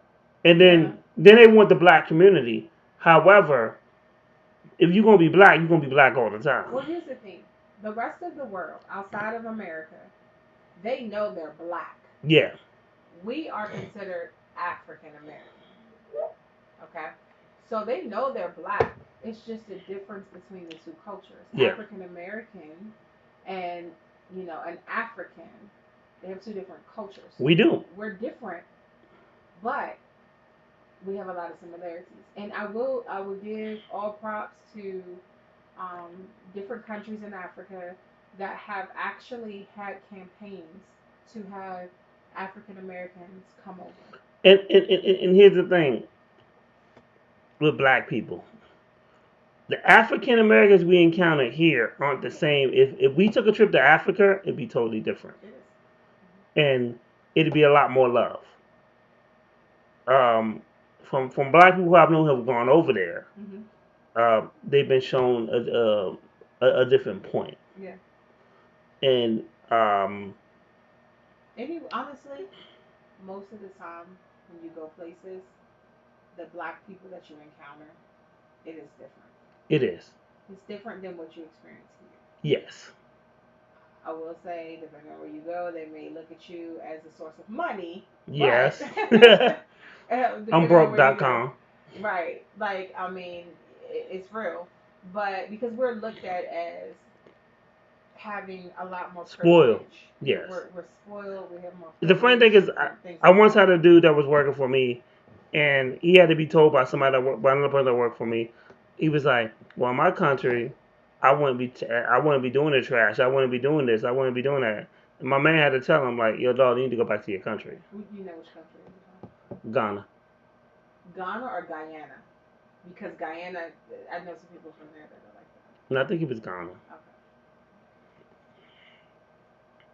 But it is, unfortunately, that's what we have to deal with in this country. It's true. I feel as though the incoming administration will definitely change the tone. I pray that they will. I feel like the tone will change. It's not even that I pray. That I'm like 99.9% certain that the tone will be changed. That doesn't mean that everything will magically be perfect and fixed. It won't. And that's the biggest thing that people think, that when Joe Biden gets in office, everything's going to be fixed. It's not. It's going to take a long time to undo what the current administration has done. Yes. We had 4 years of racism and hypocrisy. So what the fuck do you think? You can't fix that in 90 days. But it's not even for me. It's not even just that. I'm a business owner. I'm worried about the financial aspect of it as well. Our country is going through some struggles right now, and that is a problem. That's a major problem. So Well, you know, I work in healthcare, and come March, this will be COVID's anniversary. Actually, technically, COVID's anniversary is October. that's true. Because when I first heard about it was in October, Right. and it really didn't hit us until March, and then it was on some And there were some cases put your in mask up. February that people suspect were COVID. Yeah, So, I mean, here we are almost a year later, and and we're still confused. we're still going through these struggles. Yes, Our numbers have actually broken records in recent days I due mean to we the just election. we went up from 2 weeks before the election we went from 8 million to 9 million. In just 1 week. Or 2 Yeah. weeks, yeah. Actually, it was 2 weeks before the I election, guess I'm but it was saying- but it was a 1 week it was a 1 week span. Yep. And it's crazy. I mean, so I welcome the new administration. I pray that, they take this responsibility quite well and move into the right direction. But I know that things are not going to be fixed. Yeah, It may go into the right direction, but it's not going to be fixed. it's not gonna be. CP3, your eyes are low. And he's shaking his He's head. shaking his head. I mean, He's say what you gotta chopping say. his It's, I mean, are we really going to see change? I mean, there's a lot of things that's wrong with this country that we spoke about, that we've talked about in great detail, but are they going to get addressed? Are they going to change? Is it going to, and all this going to actually mean something? And to me, I don't think it is, because I think folks is going to, like I said, I was equating it when Obama got in. They're just happy that he's out, and like, oh, okay, everything's going to be great now, and then all the follow through is going to be gone, and nothing's going to get done. It's going to go back to the status quo, and we're all going to go back to struggling because they don't. I don't think they understand the full extent of what has to be done with this government. It isn't about getting a new president in the White House. It's about restructuring the whole system. Because no matter who's in the White House, you still have the long-term politicians, you still have the lobbyists, you still have the special interest groups, you still have the super PACs who have all these billions of dollars that's changing the vote, that's changing the special interests and all of that, and it's not looking out for us.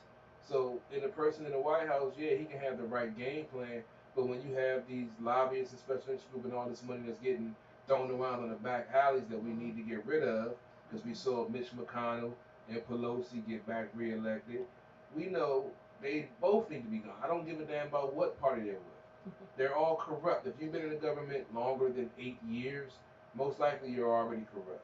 Because you had to dance the dance and walk the walk to get to where you were trying to make your point or whatever. We need to put term limits on these folks. We need to tighten up the restrictions on them, how much money they're allowed to make. We need to get rid of the lobbyists. We need to restructure the whole damn thing, because there's no way you're going to get this whole population divided into two groups of Democratic and Republican and so-called independent and think it's going to work. It's made to divide us so they can continue to have beach homes and their grandkids are taken care of. We don't have to worry about it. And we're out here struggling, living paycheck to paycheck, trying to make it work. But we out here arguing with our fellow man about which party has our best interest at heart and all that. And it doesn't mean shit. So until we, the people, can come together and have a similar mindset and not just, as we spoke about, just trying to be right and do right, and try to have a common goal and talk to each other and compromise and not get butthurt and offended because, oh, you said something I don't agree with. Who gives a fuck? You're not going to agree with everything everybody has to say. That's what makes us fucking human. Why can't we grow the fuck up and be like, okay, you might have a different point of view than me. You had some valid points. I had some valid points. Let's just agree to disagree. Mm-hmm. And we can still be friends. But now, as you talk about the cancer culture and folks blocking folks and you know, cutting folks off, folks they've known for years because they don't agree with their political views or whatever, religious views or whatever, it's bullshit. But folks don't see that because they're so dug in and so dead set on wanting to be right and want to get caught up in the bullshit and don't take a step back and wonder why are they giving us this circle jerk and all of this bullshit? What's the real reason behind it? They're not doing it because it's for my interest, because they're getting over. So is it either that they're trying to get over more, or they're trying to make me get more deeper delve into the matrix and fall for this bullshit? And we don't take the time to do that, no matter what color you are. And until we, the people, wake up and stop getting easily distracted and caught up in all the bullshit, it's not going to change. The one thing I'm really happy about is that he's going to be at the White House, so I don't got to hear about what he tweeted out every day. Before he became president, nobody gave a fuck about what he tweeted. Nobody gave a fuck about what he thought. And now that he's lost, I can't wait for it to go back to that status quo, because I don't follow him. I don't give a damn. Because as I say, I don't care who's in the White House. My job right now is to sell cars. So I don't give a fuck who's in the White House. And where do you sell cars? And Waldorf Honda, 2450 Crane Highway, northbound side across from Popeyes and Rose. Come holler at your boy CP3. All right. Come holler at Gunman number 2. Well, I will say this. Working in Washington at the Capitol and being in that environment, I saw lots of things. So I saw good things. I've seen really bad things. And I mean, just walking back and forth outside, when you're walking around in that area, not just like on the Capitol grounds, but just in that area in general, you tend to see a lot of people, you see a lot of things going on. And I've seen people accepting payments from lobbyists. I've seen What? I've seen, marches and seeing who attends these particular marches. I've been forced to be on a crowded subway with a whole bunch of protesters. I've gone through and experienced a lot, and I will say that quite a few things saddens me, and I do wish that things will change. It's no secret. I grew up in Washington D.C., so of course my mother was federal government. My dad was D.C. government, and I understand that how these things work, and it saddens me the direction that we're going in right now. It really does. So hopefully that we will be redirected to another direction, and of course I remember our beloved mayor of DC, former mayor forever of DC, and the corruption that came along with that. So people aren't perfect, but that doesn't necessarily mean that they don't have the best interests of our city. So they can be corrupt all day long, but what you doing for the community? What are you doing? You're not perfect. We know that. But when it gets real dirty and they start laundering money, that's a problem. That you're not helping the community. You're hurting. Yeah, but in their eyes, I'm going somewhere else tonight. I was watching Chicago PD earlier. Oh my God. See. Real stuff. But hey, that should be. Nigga, stop. No. Nigga, start watching happy shit. Some of this stuff on TV they'll take a theory or a portion of the story and expound on it. Okay? So some of the things on there, part of the storyline may be true. It may have happened somewhere at some point of time, but we talking about what really happens. But it's corruption everywhere. I know, but we ain't talking about Chicago PD. I'm just speaking about, just the whole.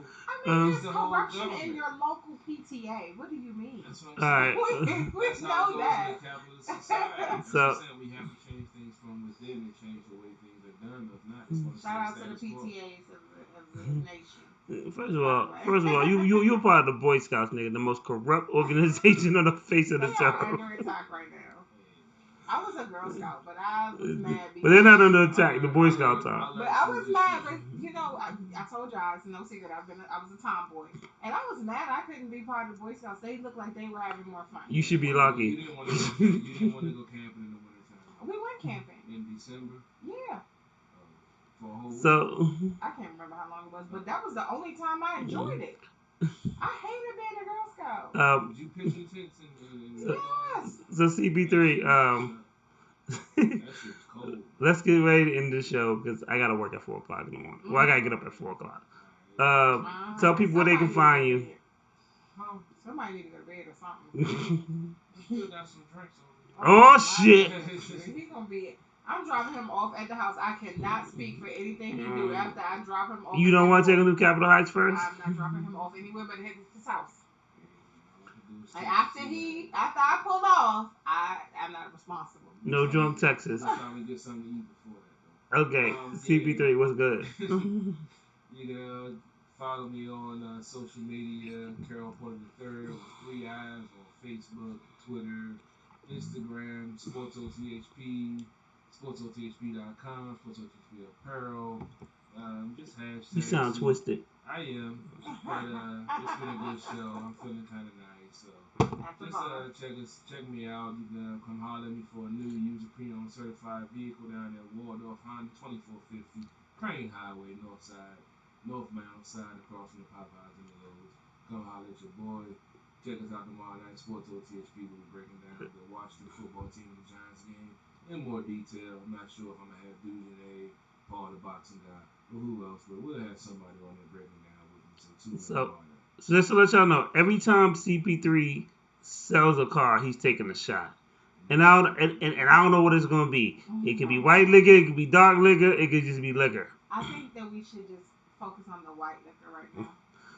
He's lucky because I started to text you and be like, bring that rock tequila tonight. Oh yeah, it's Saramana. So the next time you sell it, on air. The next time you sell a car, you gotta take a shot of the rocks tequila. She taking me to MGM after I'm picking me up somebody. I got nothing to do with that I'm part. participating in any solicitation. I am not about to go be your pimp. Look. You already did on Facebook. Ooh. Sure did. It got you on that one. I tried to pimp him out to everybody. Guy, I think you need another post, but we can talk about that later. I can use whatever assistance I can get. And you need what? Assistance. Yeah, thank you, because you need that enunciation. Yeah. They know what I mean. So all right, Lady Internet, where can they find you at? I am Lady Internet on Facebook and Instagram. Do me a favor, guys. My number that is listed is for business purposes. Please do not call me for personal. Yo, we gotta talk about that on the next show because you got some inappropriate texts in your inboxes. You gotta give me a Google number, man. I need some. Oh my gosh, that is business. It's my business number. It's not so that you can hit me up. I'm about to shut down my inbox as well. So, you can just put a post on the wall or something and say, hey, great show, but no, thank you. Exactly. Were you getting the D pics? No, I didn't get those, but Facebook will put that other inbox, The privacy one? The one, like if they're not your friend, yeah. They inbox you. So yeah, and then my business page, my Lady Antoinette page, it has an inbox as well. So real talk. If you're not about your business, don't contact her. Right. So she's trying to be polite about saying it. I don't have to be. I don't give a fuck. If you're not about your business, she don't want to see your little pecker pics. When I put my number out there, ladies, I'm about a different type of business. So wait a minute. So you're doing your disclaimer, I'm doing mine. So any lady that wants a gunman number 2 or a thug in their life, call 240-324-6110 and we can set up a date for you live on air. Live on air. I can tell you what he likes. I can tell you his type of roll up. I can tell you what type of alcohol to bring him. Yep. I can tell you if you his type. All you gotta do is show up. And we can hell, you can Skype in if you really want to. We can Skype and he can actually see what you. A COVID-friendly Skype. Yes. You have a COVID-friendly Skype. Question and answers. With Yep. CP3. Be live on air. I don't know how I feel about that. Why? I need some in person, fuck that screen. Oh, Next, just for on air. next week it's your birthday. Yeah, Matter of fact, ladies, next week is CP3's birthday. Next Sunday. You ain't even got a call. If you Skype in, I will set it up for you live on air. Cause I'm great like that. Email us. Yes. Yes. So we want to do something special for CP3 besides, talk about his abusive ways. They're not abusive. That's a son. Dog, you literally had on a tank top, a beer in your hand, and a blunt in your mouth. Nigga, I was just waiting for cops to show up so I could film the episode. Dog, you look like you was at home. I am at home. You was really comfortable. Yeah, bro, I was in the zone. I told you I used to look down and be like, you got on some flip-flops and slides. Man, I be Debo in the hood, man. I'm surprised you ain't graduated to Crocs. Nah, I could never do it, man. I see those walk. I never understood that. How you wear them joints? On your feet. It's enclosed in Crocs at least. Still, how do you look at yourself as a man wearing? Anyway, we're gonna end this joint with a video. Wally B will play his video.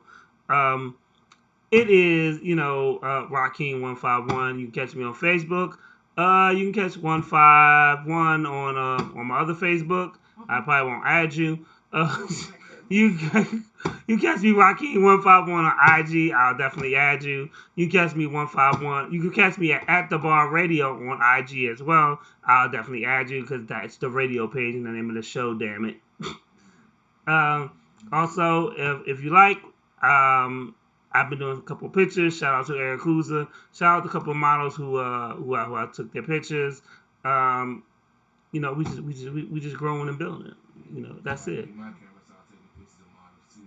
No, I already knew he was going to say that, so I was like, no. What we going to do, my goal is, I'm going to get some gift from Eric Kuza, and I want us to take an at the bar picture and stuff like that. Sober before we start drinking, cause nigga, your eyes right now look like you Chinese. I'm black and I ain't Chinese. Yeah, You really look like a commercial. It's been a long week, baby. It's like one of those after school stuff. But here's the thing, CP3. As we go into a new week, you ended the week on a good note. Yes, sir. And you're gonna start the week on a good note. Yes, sir. So, as we celebrate you, we're gonna have fun and we're gonna grow and and continue to do what you do. So, as we go on this road to success, there's always gonna be roadblocks. There's always gonna be speed bumps. There's always gonna be people that don't want to see you succeed. You just gotta. And here's the thing: you just gotta maintain. You can't bring out G-Men number 2. Well, I had a situation this past week. When you wanted to bring out G-Men number 2. It was because I understand it was a family member. It was a little confusion, but you don't come to me and tell me I'm not going to sit here and argue with you. I'm going to do what I got to do. Nigga, what? Nigga, who? That mean they just believe they're going to do it. Yeah. They handle their business. And we talking about money here. We're talking about a car deal.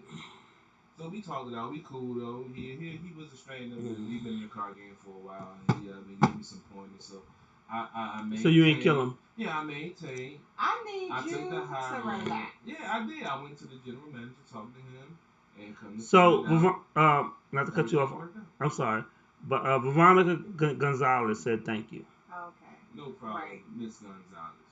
So good video. Shout out. I can say good song. Yes. Okay video. I felt like personally I thought the video could be a little bit better.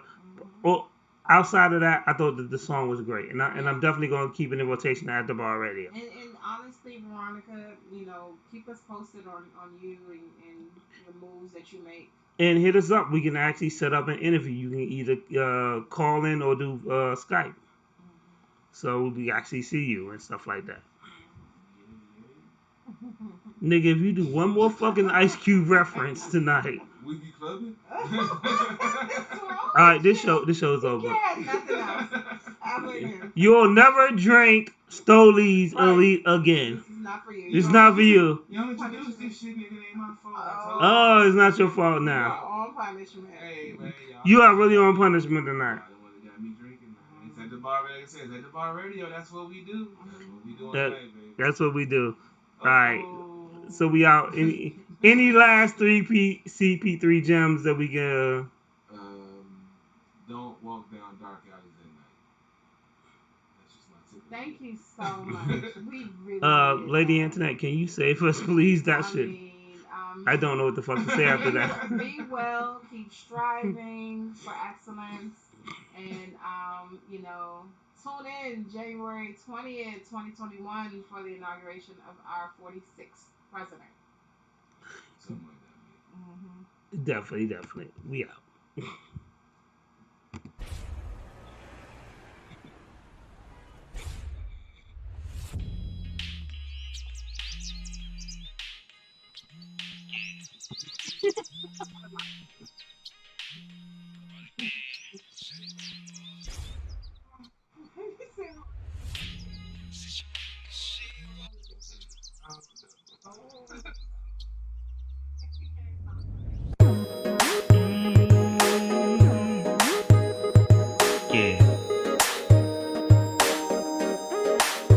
Molly B.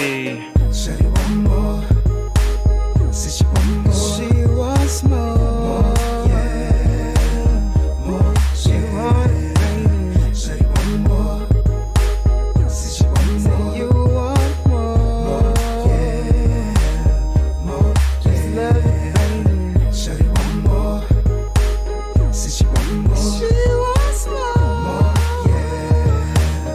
More. Just love it, baby. Shawty want more. Said she want more. More. Yeah. More. Yeah. Let me exercise this feeling, baby. You know where we're starting to go. Can you feel it, baby? Temptation rising, body fading, time don't even matter no more.